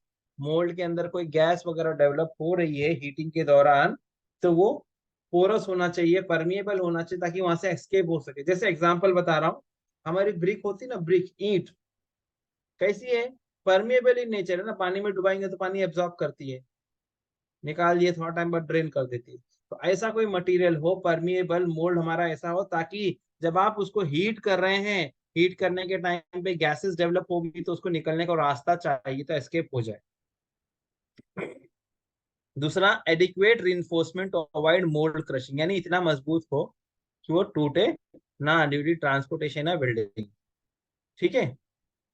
Next, 3 piece molds supplied by 80 portion manufacturer shall conform to, जो 3 piece मोल्ड जो है दिया जाता है, वो उसके स्पेसिफिकेशन बारे में बता रहा है कि एनेक्सर 2 के हिसाब से जो है, जो स्पेसिफिकेशन दिया था वो होना चाहिए। 3 piece मोल्ड के मैन्युफैक्चरिंग, इसके अंदर कुछ ज्यादा पढ़ाने जैसी चीज नहीं है। 3 piece मोल्ड आप जानते हैं, एक तरफ से लेफ्ट साइड से लगाते हैं, दूसरा दूसरी तरफ से लगाते हैं, और तीसरा जो होता है बीच में होता है। इनफैक्ट दोनों को जब साथ में रखते हैं तो रखने के टाइम पे बीच वाले पोर्शन को हम लोग क्या करते हैं, बीच वाले पोर्शन को साइमल्टेनियसली बीच में रख देते हैं, तभी जाके ये पूरा लॉक होता है। ताकि ये नीचे से जो है ना, ये 1 हो गया, ये 1, ये 2 और ये 3, ये इसी को बोलते हैं 3 piece मोल्ड। ठीक है, ये हम लोग यूज करेंगे। ठीक है।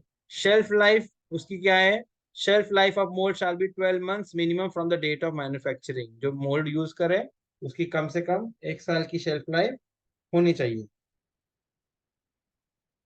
Retest of one pair of mold will be carried out after expiry of 12 months to ascertain the soundness of the mold. अगर हमारे पास और स्टॉक है, 12 महीने से ज्यादा हो गया, तो क्या करेंगे, एक आधा सैंपल निकाल के उसके ऊपर टेस्ट किया जाएगा, ताकि वो अभी भी साउंड है कि नहीं पता चले। नेक्स्ट कहता है, before mounting on the rail ends to be welded, before mounting on the rail ends to be welded, each pair of mould shall be examined for, यानी वो सीधा बात है, जब मोल्ड आप इस्तेमाल करते हैं रेल में लगाने के पहले, तो क्या करेंगे, हर जो मोल्ड होगा उसको क्या करेंगे, examine for defect, dampness, cracks, blocked vents etcetera.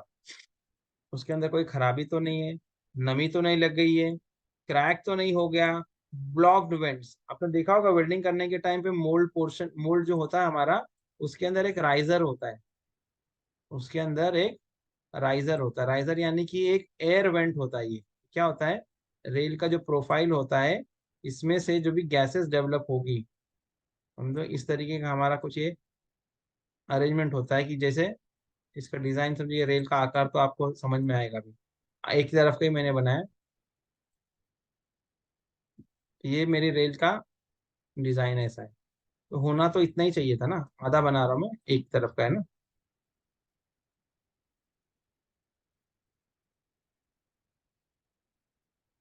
होना ऐसा चाहिए था बराबर, लेकिन ऐसा नहीं रहता है। ये इसी में, ये थोड़ा सा और आगे तक ये ऐसा होता है, इसी में इस तरीके से दोनों तरफ से एक वेंट पाइप होती है, यानी कि कंटिन्यूस एक होल होता है, इसको बोलते हैं वेंट पाइप। इसका मकसद ही जैसा इसका नाम है वेंट, जब जैसे आप इसको हीट करते हैं तो गैसेस जो डेवलप हो रही है या जो स्लैग वगैरह बन रहा है, वेल्डिंग पोरस ना होते ये जो है, वेंट जो है, वेंट से जो है गैसेस वगैरह जो है वेल्डिंग के टाइम पे निकल के बाहर आ जाए। इसका मकसद यही है कि जो भी गैसेस वगैरह डेवलप हो रही है, जो भी है, जो उसके अंदर से निकल कर बाहर आ जाए। तो ये अगर वेंट वगैरह में ब्लॉक तो नहीं है ना, ये सारी चीजें हमको क्या करना है, चेक करना है। इनमें से अगर कोई भी डिफेक्ट हमको दिखाई देता है तो हम क्या करेंगे, तो defective mould shall be discarded. ठीक है। The pre fabricated mould shall be handled with care. Pre fabric mould को क्या करना है, ध्यान से हैंडल करना है, एज दे आर फ्रजाइल, बिल्कुल नाजुक होते हैं, लायबल टू ब्रेकेज। जरा झटका लगा, गिर गया हाथ से, तो क्या हो जाएगा, टूट सकता है। ठीक है। Next, during fixing the mold it shall be ensured that the center line of the rail gap coincides with the center line of the mold. जब आप लगा रहे हैं मोल्ड को तो ये चीज का ध्यान रखें कि जो जॉइंट का गैप है, जैसे 25 mm है तो 12.5 अंदाजा हो गया ना। It shall be ensured that the center line of the rail gap coincides with the center line of the mold, तभी तो जो है जॉइंट प्रॉपर होगा। टू अवॉइड क्रॉस जॉइंट, नहीं तो क्या होगा, क्रॉस जॉइंट हो जाएगा। अगर सेंटर लाइन मैच नहीं होगा तो जॉइंट क्रॉस हो जाएगा। इसके लिए ये इंश्योर करना है कि दोनों का सेंटर मैच करे। The mould jacket shoes holding the pre fabricated mould in a snug fit condition, जो मोल्ड आप लगाते हैं उसका एक फ्रेम आता है जिसको मोल्ड जैकेट या मोल्ड शू बोलते हैं। वो कैसा लगे, वो लगाने के बाद स्नग फिट, बिल्कुल उसके अंदर कोई प्ले हिलना डुलना नहीं होना चाहिए, स्नग फिट कंडीशन में होना चाहिए। लगाने के बाद after fixing shall be tightened by the application of adequate pressure. Excessive pressure में कॉज ब्रेकेज ऑफ मोल्ड, अगर हद से ज्यादा आपने टाइट कर दिया मोल्ड शू को तो क्या हो जाएगा, बिकॉज ब्रेकेज ऑफ मोल्ड, क्या मोल्ड टूट सकता है। And dropping of sand inside the mould cavity. अच्छा, दो प्रॉब्लम हो जाएगी। एक प्रॉब्लम तो ये है कि हद से ज्यादा दबा देने से क्या आएगा, वो टूटेगा। अच्छा, आपने टाइट कर दिया तो टूट रहा है, तो उसके अंदर जब जो जो बुरादा वगैरह उसका जो पाउडर होगा वो जाएगा मोल्ड के अंदर भर जाएगा, जहां हमारी वेल्डिंग होनी थी। अंदर का हिस्सा बिल्कुल हमें साफ चाहिए था ना, मोल्ड के अंदर का हिस्सा साफ चाहिए था। आपने दबा के इसको टाइट कर दिया, टूटा, इसके अंदर से कुछ सैंड वगैरह निकली अंदर चलेगी, तो वो ठीक बात नहीं है। उसके अंदर मिक्सिंग हो जाएगी, वेल्डिंग हमारी खराब हो जाएगी। Care shall be taken during application of adequate pressure, इसलिए जब आप प्रेशर लगाते हैं तो क्या करें, बिल्कुल केयरफुली काम करें। ठीक है। It is essential for the moulds to fit flush to each other across the bottom of the rail flange. क्या है, it is essential for the moulds to fit flush to each other across the bottom of the rail flange, which can be checked by feeling with fingers across the junction of two halves। ये जो मैंने भी diagram पहले बनाया था कि भाई ये एक हो गया एक तरफ की रेल का, ये दूसरी तरफ का हो गया, और इसके बीच में थ्री पीस। तो ये नीचे उंगली लगा के आपको क्या कह रहा है, नीचे का हिस्सा चेक करें कि भाई ये बराबर है ना, सही तो लगाएगी नहीं, ये चेक करें। ठीक है। ये feeling with fingers across the junction of the two halves. The mould should touch the bottom of rail foot to ensure proper size of collar at the bottom, नीचे बराबर फिट होना चाहिए रेल का जो बॉटम है उसके अंदर। In case of three piece mould care should be taken to ensure proper fixing of bottom plate to avoid formation of fin. ये जो है बॉटम प्लेट यानी ये छोटा वाला पीस, ये वाला, इसकी बात कर रहा है, सही से लगाए to avoid formation of fin, fin ना बने इसके लिए, at the edges of bottom flange of weld. ये हो गया। अगला पॉइंट पढ़ लेते हैं। After flushing the mould, sorry, after fixing the mould, after fixing the mold, gap between the mold and the rail shall be packed firmly with luting sand to prevent leakage of liquid weld metal। देखिए, अभी एक जो लोग welding नहीं imagine कर पा रहे हैं उनको एक आधी मैं वीडियो दिखा दूंगा, लेकिन बाकी लोग जो समझ पा रहे समझे, इसको बाद में आप वीडियो देखेंगे ना तो और अच्छा समझ जाएंगे।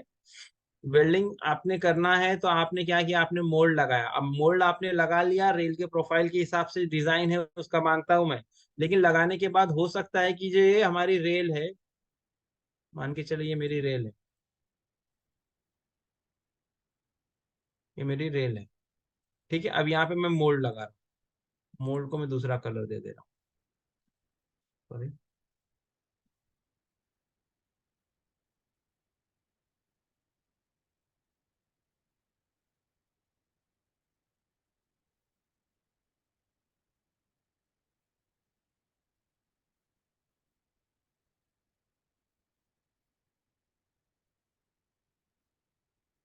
समझिए, समझे कि ये एक तरफ का मोल्ड, दूसरी तरफ। अब इनके बीच में यहाँ थोड़ा थोड़ा गैप वगैरह दिख रहा है ना, सब जगह थोड़ा थोड़ा व्हाइट लाइन थोड़ी बहुत दिख रही ना। तो यहाँ से जो है, जब आप लिक्विड मेटल डालेंगे तो बह के बाहर आएगा ना, लीकेज होएगा ना। तो यहाँ पे लूटिंग सैंड, एक तरीके की सैंड होती है जो साथ में पैक आती है। तो लूटिंग सैंड क्या होती है, उसको क्या करेंगे, लाके यहाँ पर लगा दिया जाएगा। क्या करेंगे, लूटिंग सैंड से उसकी पैकिंग कर दी जाएगी। मैं इसको ब्लू कलर से बता रहा हूँ। मैं क्या करूंगा, इधर पे पूरा हाथों से उंगलियों से दबा दूंगा सब तरफ, सो दैट इसको नॉर्मली इस तरीके से करते हैं लोग, इस तरीके से पैकिंग कर देते हैं ताकि यहाँ से कोई लीकेज ना हो। इस टेक्निक इज गुड। ठीक है, इस तरीके से लगा देते हैं ताकि जब ऊपर से मेटल पोर किया जाए तो यहाँ से ये मेटल निकल कर ना आए। ठीक है, अगली बात, to protect to protect the rail top table from metal splashes during the action, the adjacent rail surface on either side of the mold shall be covered with metal cover or smeared with luting sand up to 15 centimeter on either side। जब आप welding करते हैं, अभी का diagram बनाते हैं,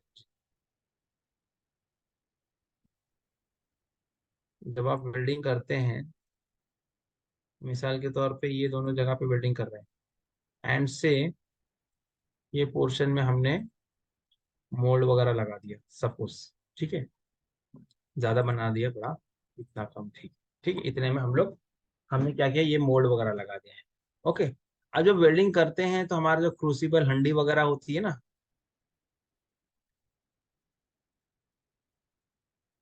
ये हंडी है, इसके अंदर से समझो आपका मेटल जो है इसके अंदर आप ओवर करने वाले हैं। ठीक है, इसके अंदर आपका जो कुछ भी होगा क्रूसिबल, ये इसके अंदर भरा हुआ है, एंड बाद में हम क्या करने वाले हैं, इसमें से इसकी, इसके अंदर वेल्डिंग करने वाले हैं। जब भी हम लोग इसे वेल्डिंग करते हैं तो होता क्या है, हमने देखा होगा, जिसने भी वेल्डिंग देखी है, इसके अंदर थोड़ा बहुत स्पिलेज होता है, उड़ता ही है। ठीक है नहीं, जब ये उड़ेगा तो क्या होगा कि ये जिसकी जो पार्ट्स है, पार्टिकल्स है, ये आजू बाजू की रेलों के सरफेस पे लग जाएगी। और क्योंकि ये बहुत गर्म होता है तो क्या होगा, रेल के ऊपर एक डेंट फॉर्मेशन कर देगा। जहां पे वो चीज पड़ जाएगी तो क्या हो जाएगा, वहां पे या तो एक्स्ट्रा स्प्लैशिंग आके ऊपर जम जाएगा तो ऊपर नीचे हो जाएगा, ग्राइंड करना पड़ेगा, या तो अंदर खड्डे कर देगा, सरफेस के ऊपर क्या करेगा, खड्डे कर देगा, तो खराबी कर देगा। तो इसको अवॉइड करने के लिए क्या कर रहा है, इसके अवॉइड करने के लिए वो क्या कह रहा है, उस पोर्शन में आप क्या करेंगे, मेटल कवर और smeared with luting sand up to 15 centimetre on other side. तो क्या कहता है, एक मेटल गार्ड आता है, एक रेल गार्ड आता है, उसको रेल गार्ड बोलते हैं, मुझे भी याद आ रहा है, रेल गार्ड लाके लगा दिया जाए। कहाँ तक, दोनों तरफ 15-15 सेंटीमीटर, इस तरफ और इस तरफ। मैं डायग्राम थोड़ा ज्यादा वो बना दिया, 15-15 सेंटीमीटर जो है यहाँ पर, आप क्या करेंगे, 15 सेंटीमीटर आइदर साइड हमको क्या लगा देना है, ये 15 सेंटीमीटर इधर, 15 सेंटीमीटर रेल गार्ड लगा देना है। क्या लगा देना है, रेल गार्ड, ताकि रेल का सरफेस प्रोटेक्ट रहे। या फिर ये करें कि उसके ऊपर, या फिर इसके ऊपर के हिस्से पे आप लूटिंग सैंड लगा दें। यहाँ पे क्या करें, ऊपर के हिस्से के ऊपर लूटिंग सैंड लगा दें, तभी अगर कभी स्पिल ओवर हो भी गया तो लूटिंग सैंड के साथ में वो साफ हो जाए। फील्ड पे जो मैंने देखा है, फील्ड पे लोग अक्सर, जो मैंने देखा है, रेल गार्ड बहुत कम लोग लगाते हैं। व्हाट दे डू, मुझे स्टोन पीसेस रख देते हैं, बलास का जो पत्थर होता है ना, लाकर इसके ऊपर रख देते हैं कि इनकेस अगर स्पिल इसके ऊपर हुआ भी हो तो कूल हो जाता है, तो पत्थर को हटा दिया तो निकल जाता है। लेकिन ये मैनुअल का तरीका नहीं है, लेकिन ये मैनुअल का तरीका नहीं है, ये फील्ड में चलने वाला एडजस्टमेंट है। मैनुअल क्या कहता है, मैनुअल कहता है तो रेल गार्ड लगा दें, या फिर क्या करें, लूटिंग सैंड लगा दो up to 15 centimetre on either side, 15 centimetre इधर, 15 सेंटीमीटर इधर, क्या करें, लूटिंग सैंड लगा दिया जाए। ठीक है, तो ये इस तरीके से हमने ये इसको पढ़ लिया, आपका मोल्ड वगैरह लगाने के तरीके को।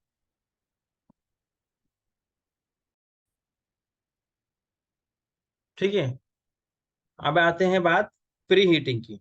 ठीक है, यानी हीट करने का जो तरीका है वो। ठीक है, तो क्या कह रहा है, after fixing and looting of the mould, यानी मोल्ड को फिक्स कर दिया, मोल्ड को क्या किया, फिक्स कर दिया, बाद में लूटिंग, लूटिंग यानी जो सैंड लगा, luting of the mould, rail end shall be uniformly preheated throughout the rail section with specially design. अब ये तरीका अलग अलग है, यहाँ पे तीन तरीके हैं इसके अंदर, अलग अलग colour, air petrol, compressed air petrol, और तीसरा है हमारा oxy LPG burner. As the case में भी कोई भी तरीका इस्तेमाल इनमें से किया जा सकता है। ठीक है, कोई भी यूज कर सकते हैं, air petrol, compressed air petrol या ऑक्सी एलपीजी।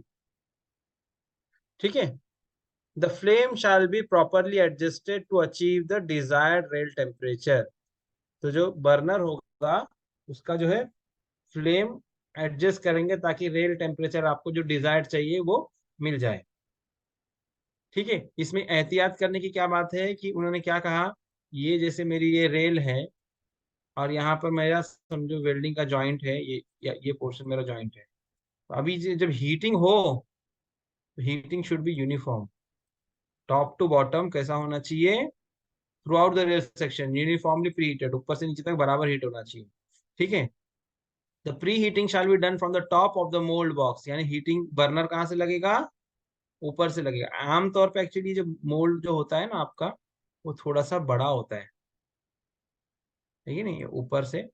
तो यहाँ से जो है बर्नर को जो है क्या किया जाता है, ड्रॉप कर दिया जाता है। तो ये क्या करता है, आपका जो है फ्लेम जो होगा इस तरीके से हर तरफ वो फेंकता है। तो ये आग से क्या होता है, धीरे धीरे धीरे धीरे ये it starts getting heated.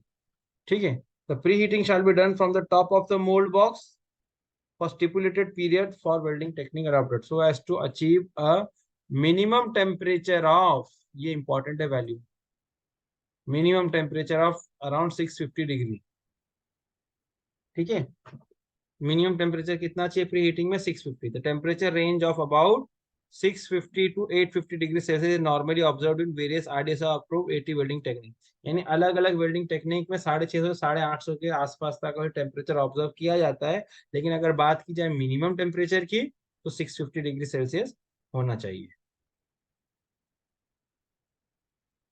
Next, in welding process using air petrol burner, पहला वाला जो तरीका है using air petrol burner, the compressor tank pressure during operation of the burner shall be maintained eight 7 plus minus 0.7 kg पर square centimetre. अब देखिए तीन अलग अलग टेक्निक है, तो तीनों के बारे में अलग अलग बात हो रही है। एयर पेट्रोल में प्रेशर कितना हो, 7 प्लस माइनस 0.7 kg पर स्क्वायर सेंटीमीटर। ठीक है, दूसरा है हमारा compressed air petrol, compressed air petrol preheating technique, वहां पर एयर प्रेशर क्या हो, in the range of 0.2 to 0.3 kg पर सेंटीमीटर स्क्वायर। ठीक है, दूसरा तरीका है 0.2 से 0.3, कहा यहाँ 7 से 7 प्लस माइनस 0.7 था, कहाँ सिर्फ 0.2 से 0.3 है। तीसरा टेक्निक हमारा जो है ऑक्सी एलपीजी का है, तीसरा है oxy LPG process. Procedure pressure for oxygen LPG shall be adjusted in the range of 7 to 8। यहाँ दो चीजें हैं ना, ऑक्सीजन और ये एलपीजी दो है। तो ऑक्सीजन का प्रेशर होगा, ऑक्सीजन के लिए मैं, ठीक है ऑक्सीजन के लिए मैं एक कलर क्या करूँ, तो इसी में ऑक्सीजन के लिए ये कर दिया मैंने। और एलपीजी के लिए मैं ब्राउन कलर यूज कर रहा हूँ। यानी कि ऑक्सीजन का प्रेशर 7 to 8 kg पर स्क्वायर सेंटीमीटर, एलपीजी का 2 से 2.5 kg पर स्क्वायर सेंटीमीटर। ठीक है, ये समझ में आया। एयर पेट्रोल बर्नर में कंप्रेसर का जो टैंक होगा, कंप्रेसर का टैंक वो 7 से प्लस माइनस 0.7 kg पर स्क्वायर सेंटीमीटर का प्रेशर हो। कंप्रेस्ड एयर पेट्रोल वाला है, उसके अंदर प्रेशर जो है बहुत कम है, 0.2 से 0.3। और ऑक्सी एलपीजी में दो सिलेंडरों का, एक ऑक्सीजन का एक एलपीजी का, तो ऑक्सीजन का प्रेशर 7 से 8 kg पर स्क्वायर सेंटीमीटर के बीच में हो और एलपीजी का 2 से 2.5 kg पर स्क्वायर सेंटीमीटर के बीच में हो। अब ऑक्सी एलपीजी बर्नर के बारे में वो क्या कह रहा है, ऑक्सी एलपीजी के बारे में वो क्या कह रहा है कि ऑक्सी एलपीजी आप जब भी यूज करेंगे तो उसमें LPG supply should be open first. पहले क्या सप्लाई चालू करेंगे, पहले एलपीजी का, और उसके बाद में क्या करेंगे, गैस इग्नाइटेड, फिर आग जला दी जाएगी। ठीक है, उसके बाद में क्या करेंगे, oxygen supply should be open. आ रही बात समझ में, यहाँ पे दो गैसेस का मिक्सचर है, ऑक्सीजन एंड एलपीजी। अब एलपीजी तो जल सकती है, ऑक्सीजन ऐड करता है उसको जलने के लिए ना, ऑक्सीजन जितना मिलेगा उतना अच्छा बर्न होगा। तो जहां पर भी आपका ऑक्सी एलपीजी है तो उसके अंदर क्या कह रहा है सीक्वेंस में, पहले आप एलपीजी सिलेंडर जो है उसको ओपन करें, उसको इग्नाइट करें, उसका प्रेशर मेंटेन करें, फिर बाद में ऑक्सीजन का सप्लाई, ठीक है। लेकिन जब इसको बंद करने की बारी आएगी, जब इसको बंद करने की बारी आएगी तो उल्टा हो जाएगा, while closing oxygen supply should be stop first followed by LPG supply. बंद करने के टाइम पे पहले ऑक्सीजन सप्लाई बंद किया जाएगा, बाद में एलपीजी, ठीक है। Burner shall be properly adjusted during preheating to ensure head, web and foot of both rail ends are heated properly। यानी बर्नर इस तरह से रखा जाए ताकि अच्छा खासा जो टेम्परेचर नीचे तक जाए, रेल के हेड, वेब, फुट तक बराबर हीटिंग यूनिफॉर्मली हो जाए, ठीक है। ये सब, ये जो वैल्यूज जो मैंने बताई ना, ये इंपॉर्टेंट है एग्जाम के पॉइंट ऑफ व्यू। जैसे मिनिमम रेल टेम्परेचर भी बोला था ना, temperature of welding during heating 650, फिर बाद में ये तीनों अलग अलग टेक्निक की वैल्यूज, ये इंपॉर्टेंट है। इसी तरीके से आगे बढ़ते हैं। Pre heating time, pre heating time क्या कह रहा है, pre heating time, pre heating time would be about 10 to 12 minutes. Pre heating time कितना होगा, 10 से 12 मिनट के आसपास में प्री हीटिंग टाइम होगा। अभी ये सबके लिए अलग अलग है, हाँ। 10 to 12 मिनट्स किसके लिए है, फॉर एयर पेट्रोल। दूसरा है आपका 4 to 5.5 मिनट्स, किसका है, कंप्रेस्ड एयर पेट्रोल। ये कलर नहीं दिख रहा, दूसरा लेना पड़ेगा। 4 to 4.5 इसके लिए कंप्रेस्ड एयर पेट्रोल के लिए। और तीसरा, तीसरा 2 to 2.5 minutes for oxy LPG, ठीक है। तो प्री हीटिंग टाइम सबके अलग अलग है, ठीक है। तो सबसे कम समय कौन लेता है प्री हीटिंग के लिए, सबसे कम समय, अरे कोई तो बोलो। सबसे पुराना जो टेक्निक था 10 से 12 मिनट लेता था, एयर पेट्रोल वाला। बाद में जो ये टेक्निक आई आपकी कंप्रेस्ड एयर पेट्रोल में, तो 4 से 5.5, यानी का टाइम करीब करीब करीब आधा हो गया, उससे थोड़ा कम हो गया। और ऑक्सी एलपीजी ने तो और भी कम कर दिया, 2 से ढाई मिनट के अंदर ही हीट कर देता है। तो सबसे बेस्ट जो है ऑक्सी एलपीजी, कम समय लेता है। The actual pre heating time would depend upon rail section, क्या कह रहा है, एक्चुअल प्री हीटिंग जो है रेल सेक्शन और वेल्डिंग टेक्निक के ऊपर डिपेंड करता है। वेल्डिंग टेक्निक यहाँ बता दें, रेल सेक्शन 52 का है, 60 का। इसमें देखो उन्होंने फिक्स वैल्यू नहीं बोला, कहीं 2, 2.5, 4, 5.5, डिपेंड, 52 kg की रेल है, 60 kg की रेल है, उसके ऊपर डिपेंड करता है, ठीक है। तो ये इंपॉर्टेंट है, प्रेशर और टाइम, प्रेशर और टाइम, ये इंपॉर्टेंट है। नेक्स्ट हम लोग पढ़ते हैं, special emphasis shall be given to the tank pressure. ध्यान कहाँ ज्यादा देना है, special emphasis shall be given to the tank pressure, efficiency of burner and flame condition for achieving required rail temperature within the stipulated time।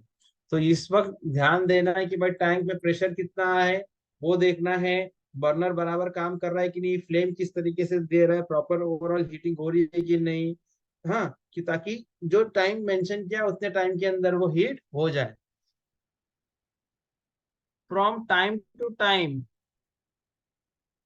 क्या कह रहा है, समय समय पर, फ्रॉम टाइम टू टाइम, और इन केस ऑफ एनी डाउट, कुछ अगर डाउट है तो, with a view to maintain proper quality control, temperature measuring devices like optical pyrometer or contact type pyrometer or temperature indicating crayons may be used for measuring rail and temperature just after completion of preheating। यानी कुछ devices दिया है, जब आपने mould के ऊपर से burner लगा दिया, आपने उसको हीट कर दिया, फिर उसके अंदर क्या क्या कह रहा है कि कुछ समय के बाद में, समय समय पर, या जब कभी डाउट आए तो क्या करें, रेल का तापमान माप लिया जाए, ठीक है। कौन सी रेल का, जो गर्मा गर्म है वो, उसकी, ठीक है। जैसे बर्नर निकालने का माप लिया जाए तो उसके लिए तरीका है, एक ऑप्टिकल पायरोमीटर करके होता है, चाहे उसको यूज करें, या फिर आपके पास कॉन्टैक्ट टाइप पायरोमीटर है वो यूज करें, या फिर कुछ चौक आते हैं टेम्परेचर इंडिकेटिंग क्रेयॉन्स, वो अपना कलर चेंज करता है तो पता चलता है। इनमें से कोई भी यूज कर ले ताकि हमें पता चल जाए कि ट्रेल का टेम्परेचर जो मिनिमम 650 का क्राइटेरिया उन्होंने कहा था वो पहुंचा या नहीं। ठीक है, आफ्टर रिमूवल ऑफ बर्नर, यानी बर्नर निकालने के बाद में करना है। ठीक है, नेक्स्ट 4.10 वेल्डिंग। अभी वेल्डिंग करना है, हाँ अभी हमने वेल्डिंग किया नहीं अब तक, अब हमको वेल्डिंग करना है। क्या कहता है, the crucible line with refractory material, यानी जो हंडी जो हमारा जो होता है वेल्डिंग का, क्रूसिबल बोलते हैं उसको, crucible line with refractory material से उनका उसका अंदर का हिस्सा रिफ्रैक्टरी मटेरियल का हो, and fitted with bottom stone and thimble shall be pre heated before making the first weld. यानी कि जो आपकी हंडी होती है, क्रूसिबल होती है, उसको क्या किया जाएगा, उसको first time shall be pre heated before making the first weld of the day. यानी कि जब पहली वेल्डिंग करते हैं तो उसको क्या करेंगे, पहले से थोड़ा हीट कर देंगे। यानी क्रूसिबल आपकी कैसी होती है, अभी किसी किसी को समझ में ही नहीं आ रहा होगा। क्रूसिबल एक तरीके का एक बकेट के जैसा, या चाय का केतली जो होता है ना, केतली तो नहीं कहेंगे, हमारा जो टैंक वगैरह आता है चाय का, समथिंग इस तरीके का राउंड होता है, सिलेंड्रिकल इन नेचर होता है। तो इसके अंदर जो है, अंदर लाइनिंग होती है, internally it is lined, something like this. ठीक है, इंटरनल लाइनिंग होती है। तो ये रिफ्रैक्टरी मटेरियल का होता है। तो ये क्या है, पोरस इन नेचर होता है, इसकी वजह से क्या होता है, इसको मॉइस्चर पकड़ने का चांस है। तो क्या कहता है, तो उसको क्या कहा जाए, इसके नीचे बॉटम स्टोन भी ये सब होता है, वो मैं नहीं बनाया अभी आपको, इसको मैं ऐसे क्लियर कर देता हूँ यहाँ पे से। ठीक है, something like this.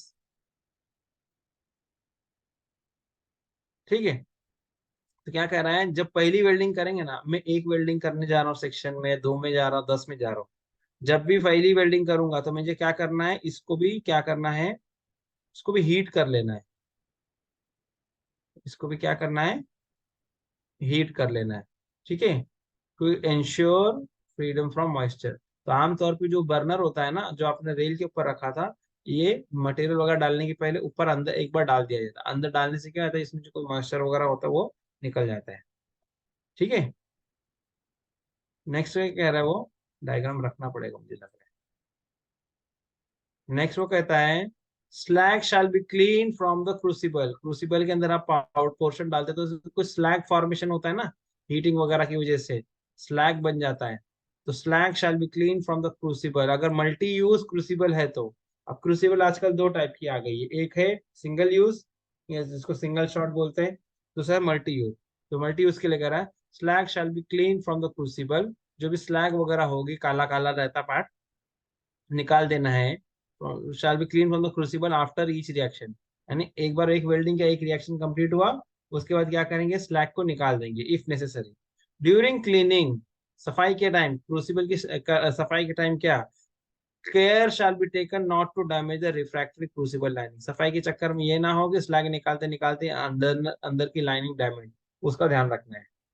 The lining shall be examine regularly and patch repairing, अगर कहीं से कहीं थोड़ा बहुत खराब हुआ तो रीलाइनिंग या कैपेसिटी रिपेयरिंग समय समय पर।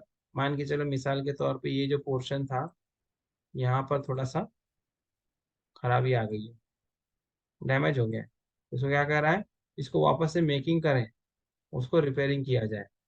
ठीक है, ये यहाँ पर उन्हें कहना है। Next,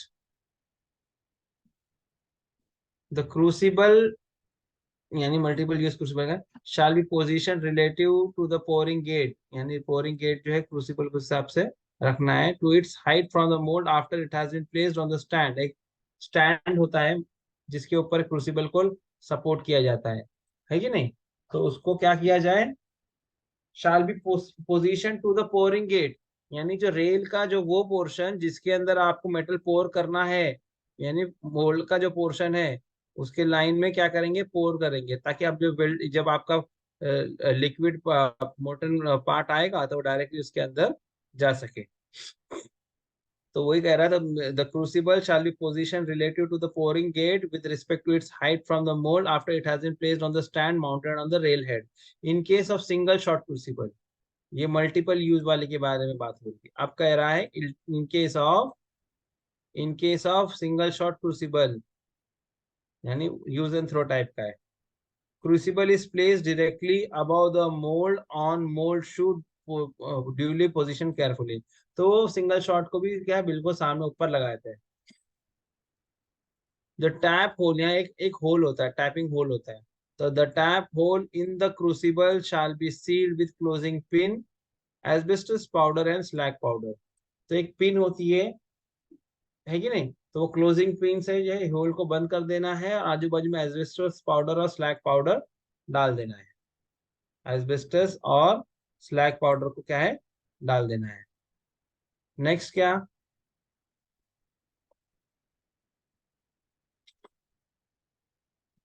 the portion the portion for the required technique shall be thoroughly hand mixed. जो पोर्शन आपका होगा उसको क्या करेंगे, थरली हैंड मिक्स, अच्छे से हाथ से मिलाएंगे, and poured into the crucible, striking the crucible wall so that the bottom plugging remains undisturbed। यानी कि ये जो पोर्शन यहाँ पे जो आपने मैं बताया ना, मैग्नेसाइट पाउडर और एस्बेस्टस पाउडर वगैरह यहाँ डाल दिया, पिन वगैरह डाल दिया। अब क्या करेंगे, अब आपका जो है पोर्शन पैकेट में जो था वो पाउडर फॉर्म में वो इसके अंदर भर देंगे। ठीक है, अब ये पूरा सील्ड है। अरे बस है, तो यही वो कह रहा है, पोर्शन फॉर द रिक्वायर्ड, जो इसको पैकेट खोला, हाथ से अच्छे से मिला लिया जाएगा, जैसे कि हमारा कोई अनाज वगैरह होता था मिक्स करते ना, वैसे यहाँ पे पोर्शन डाल दिया, खाली कर दिया, इसके अंदर पूरा उसको अच्छे से मिक्स कर लिया। ठीक है, स्ट्राइकिंग द क्रूसिबल वॉल, यानी कि एकदम किनारे किनारे, बीच में ना जमा करें इसे, क्रूसिबल वॉल को टच होकर रहे, so that the bottom plugging remains undisturb, नीचे का प्लग अनडिस्टर्ब रहे। फिर बाद में क्या करेंगे, the portion shall be cone to the centre of the crucible and sparkler to be placed at the top. फिर क्या करेंगे, the portion shall be cone to the, फिर अब देखिए ये यहाँ पे पहले ऐसा आपने डाल दिया, बाद में इसके क्या करना है, वो कह रहा है कि इसकी कोन बना दी जाए, कोन बना दी जाए, यानी कि इसको इस तरीके से स्टैक कर, जैसे इस तरीके से। ठीक है, the portion shall be cone, इसका मतलब बता रहा, the portion shall be cone to the centre of crucible, इस आकार में, and a sparkler be place at the top. आपने इसके ऊपर रख दिया, आपने इस तरीके से पोर्शन भर दिया। अब आपके पास, जिसको मैं फुलझड़ी फुलझड़ी कब से कह रहा था ना, है कि नहीं, वो इग्नाइटर, इग्नाइटर जलाएंगे हम लोग, और उसको अंदर लाके ऐसा छोड़ देंगे। क्या करेंगे, छोड़ देंगे। ये जो इग्नाइटर है, इसने, इसके अंदर डालने से क्या होगा, अब ये जो है जलना शुरू होएगा। जब ये जलना शुरू होएगा तो क्या होगा, इट विल रिलीज फ्लेम। तो अब क्या होएगा, इसके अंदर से फ्लेम निकलना चालू हो जाएगी, हर तरफ इस तरह से ये बर्न होना चालू होगा। तो ये थोड़ा सा ऊपर की तरफ उफान मारता है। तो ये पूरा क्या हो रहा है इसके अंदर, ये इट इज बर्निंग, क्या हो रहा है, ये पूरा बर्न हो रहा है। ठीक है, ठीक है। तो स्पार्कलर डालने का क्या आएगा, वो जलने लगेगा। The crucible shall then be brought to the proper position over the mould in line with the pouring gate of the mould with vertical distance.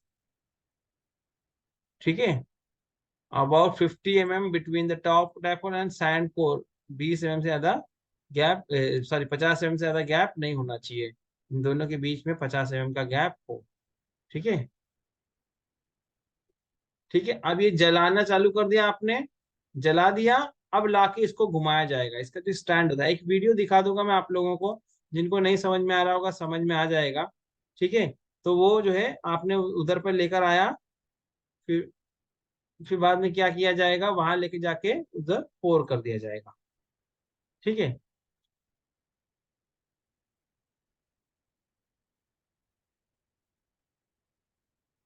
अगला पॉइंट पढ़ते हैं। फिर से भी इरेजर।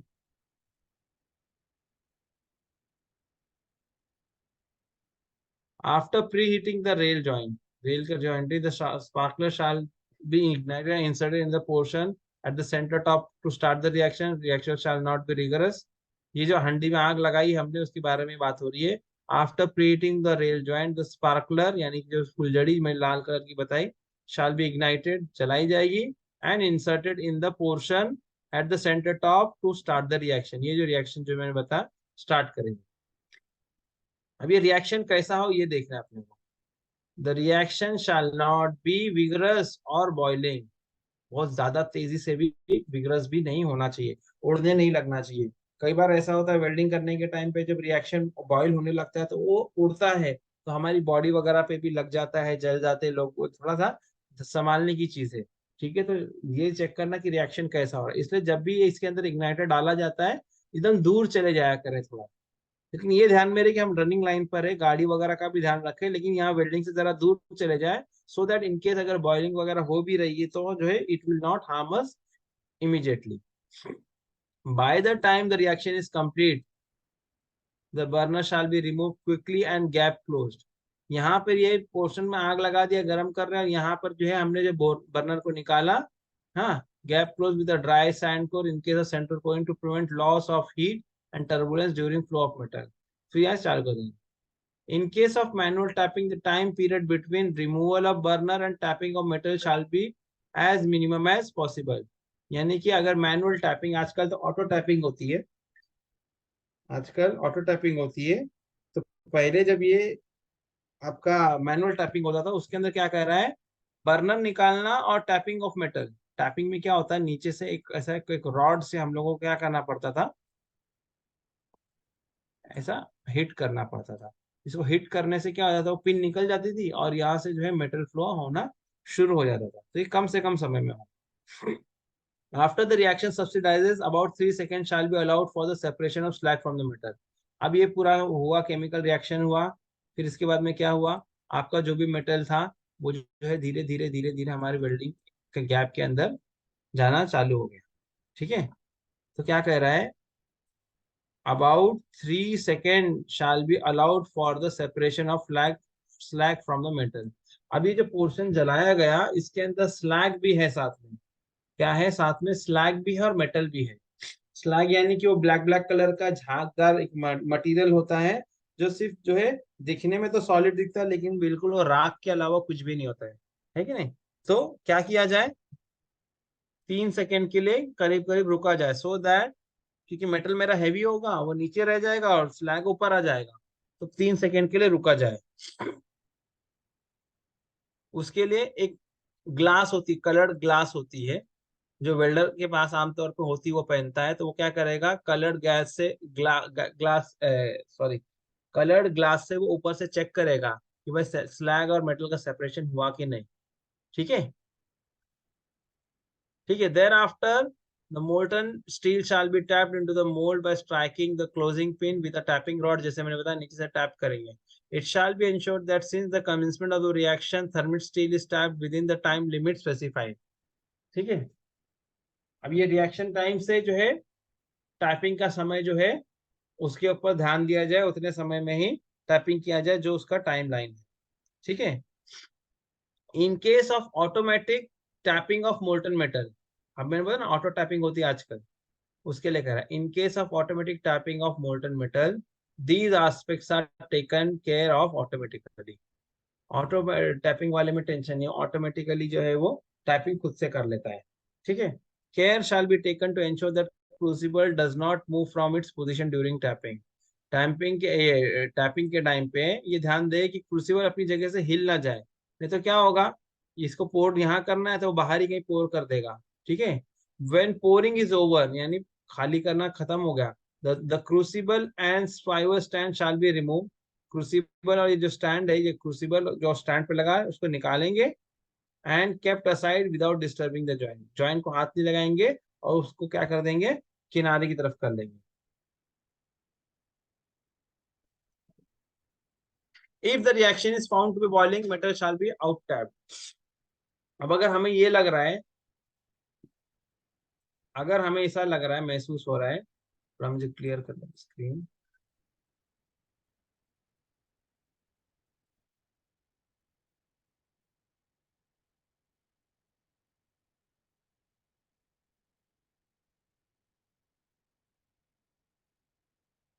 यहाँ थे ना हम लोग। If the reaction is found to be boiling, अगर रिएक्शन बॉइलिंग जैसा लग रहा है, the metal shall be out tap, तो क्या करेंगे, यहाँ से हटा देंगे और उसको बाहर ही गिरा देंगे। ठीक है। Vigorous reaction and loose closing of crucible may cause self tapping, vigorous reaction की वजह से या दूसरा loose closing of crucible may cause self tapping, तो उससे सेल्फ टैपिंग हो सकता है। In this case also metal shall be out tap, metal shall be out tap का मतलब यही है कि आप उसको बाहर की तरफ गिरा दें।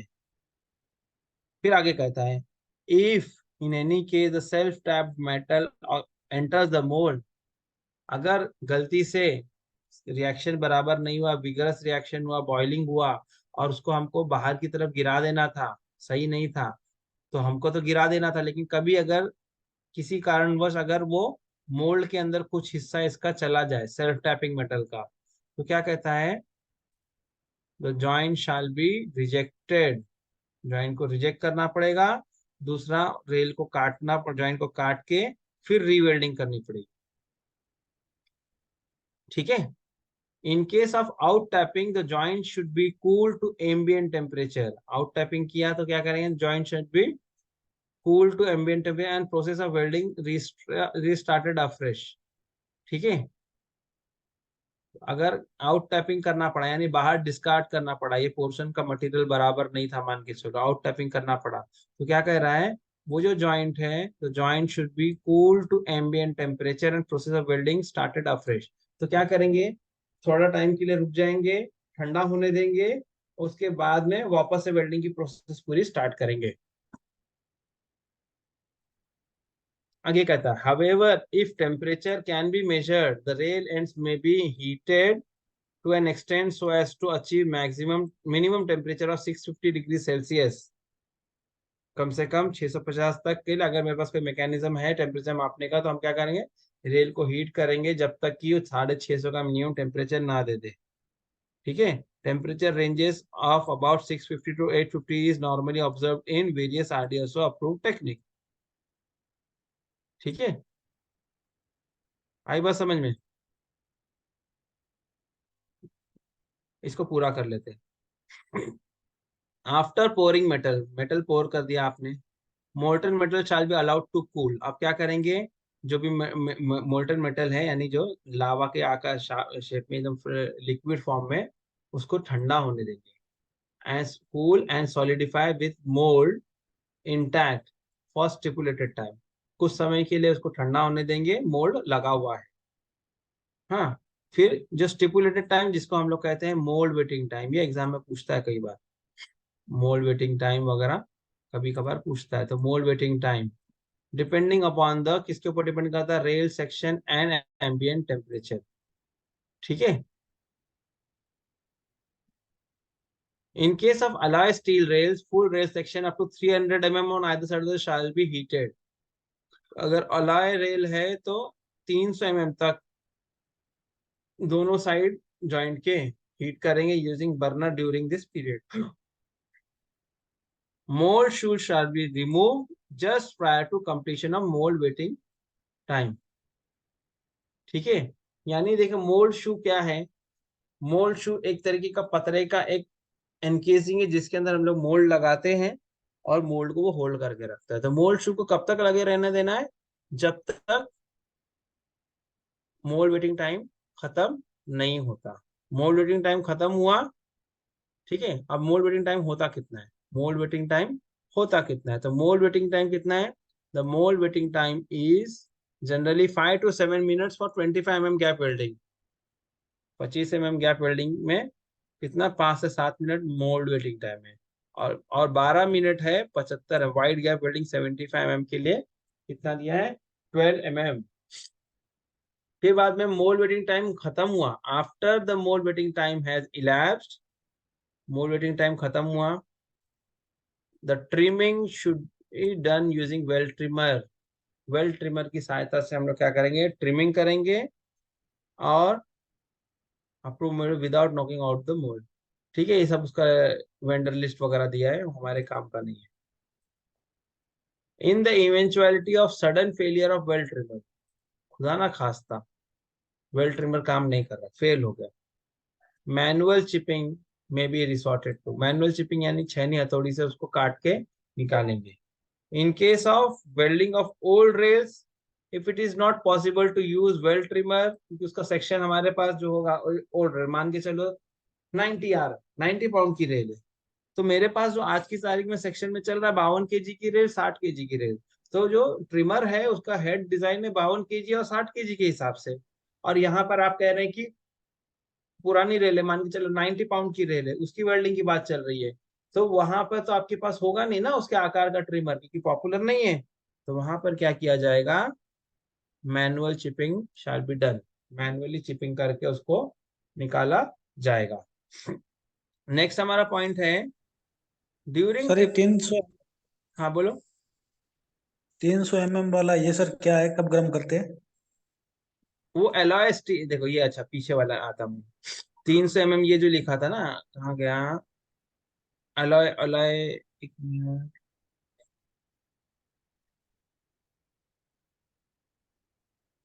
अलॉय रेल थी ना, स्पेशल रेल होती है वो। कहाँ गया, कौन सा पॉइंट था, पॉइंट नंबर याद है तुमको? ये सर जस्ट पीछे वाला ही था।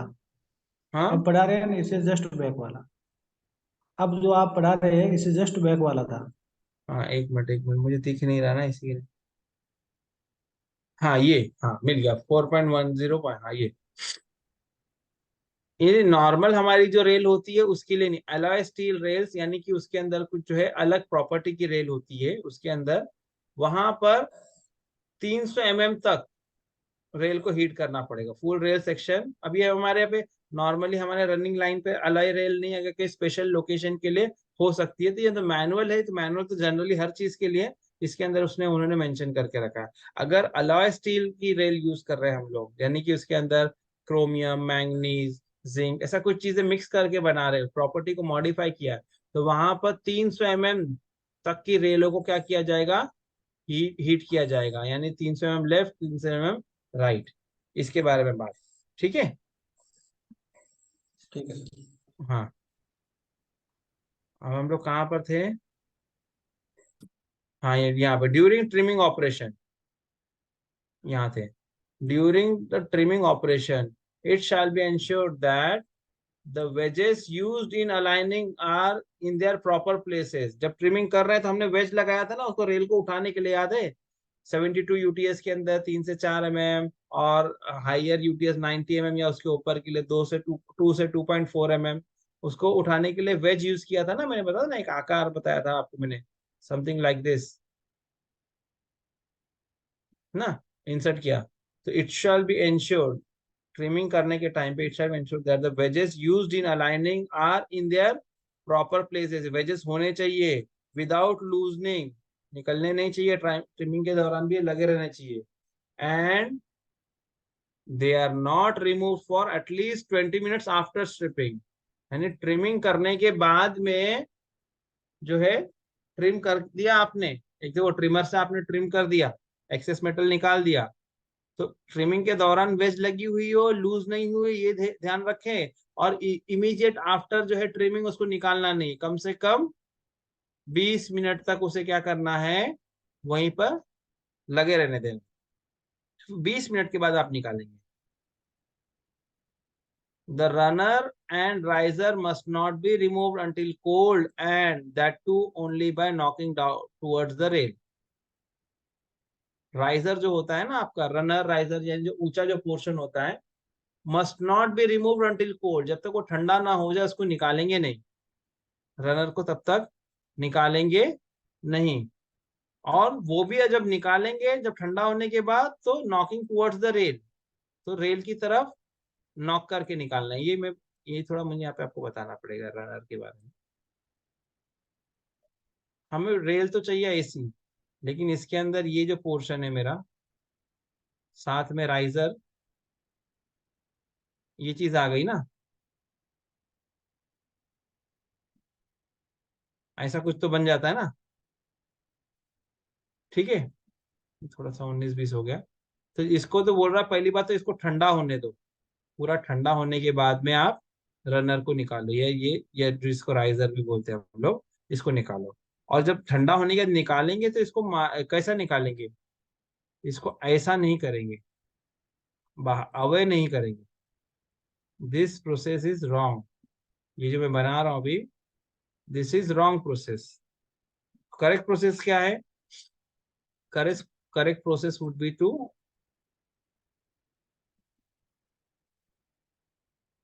टुवर्ड्स द रेल इसको मारना है। कैसा करना है?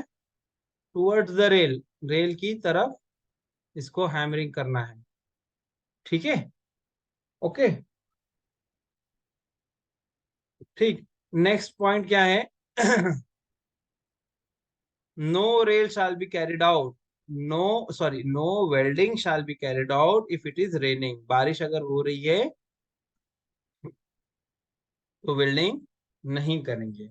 मानसून, जब बारिश, जब मानसून एक अलग चीज हो तो सीजन है, जब बारिश हो रही है लिटरली उस वक्त वेल्डिंग नहीं की जाएगी। आगे क्या कहता है?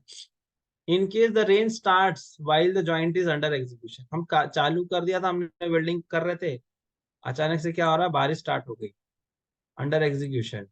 उस परिस्थिति में कहता है immediate arrangement to adequately cover the site shall be made. तो उस वक्त हमारे पास कुछ इंतजाम हो ताकि हम लोग जो है पूरा जो है साइट को कवर कर सके। ठीक है, ये हो गया। तो ये अपना यहाँ तक पैरा जो है 4.10.7 यहाँ तक हमारा कंप्लीट हो गया। ठीक है, क्लियर है? होपफुली सबको समझा होगा। कुछ लोग शायद इमेजिन नहीं कर पाए होंगे, मुझे लग रहा है कुछ लोग इमेजिन नहीं कर पाए होंगे, क्योंकि हो सकता है कि वो पीवे डिपार्टमेंट से ना हो, तो इमेजिन नहीं कर पाए होंगे। तो एक मैं वीडियो आप लोग को दिखा दूंगा वेल्डिंग की, तो आपको उस वक्त ये चीजें क्लियर हो जाएगी।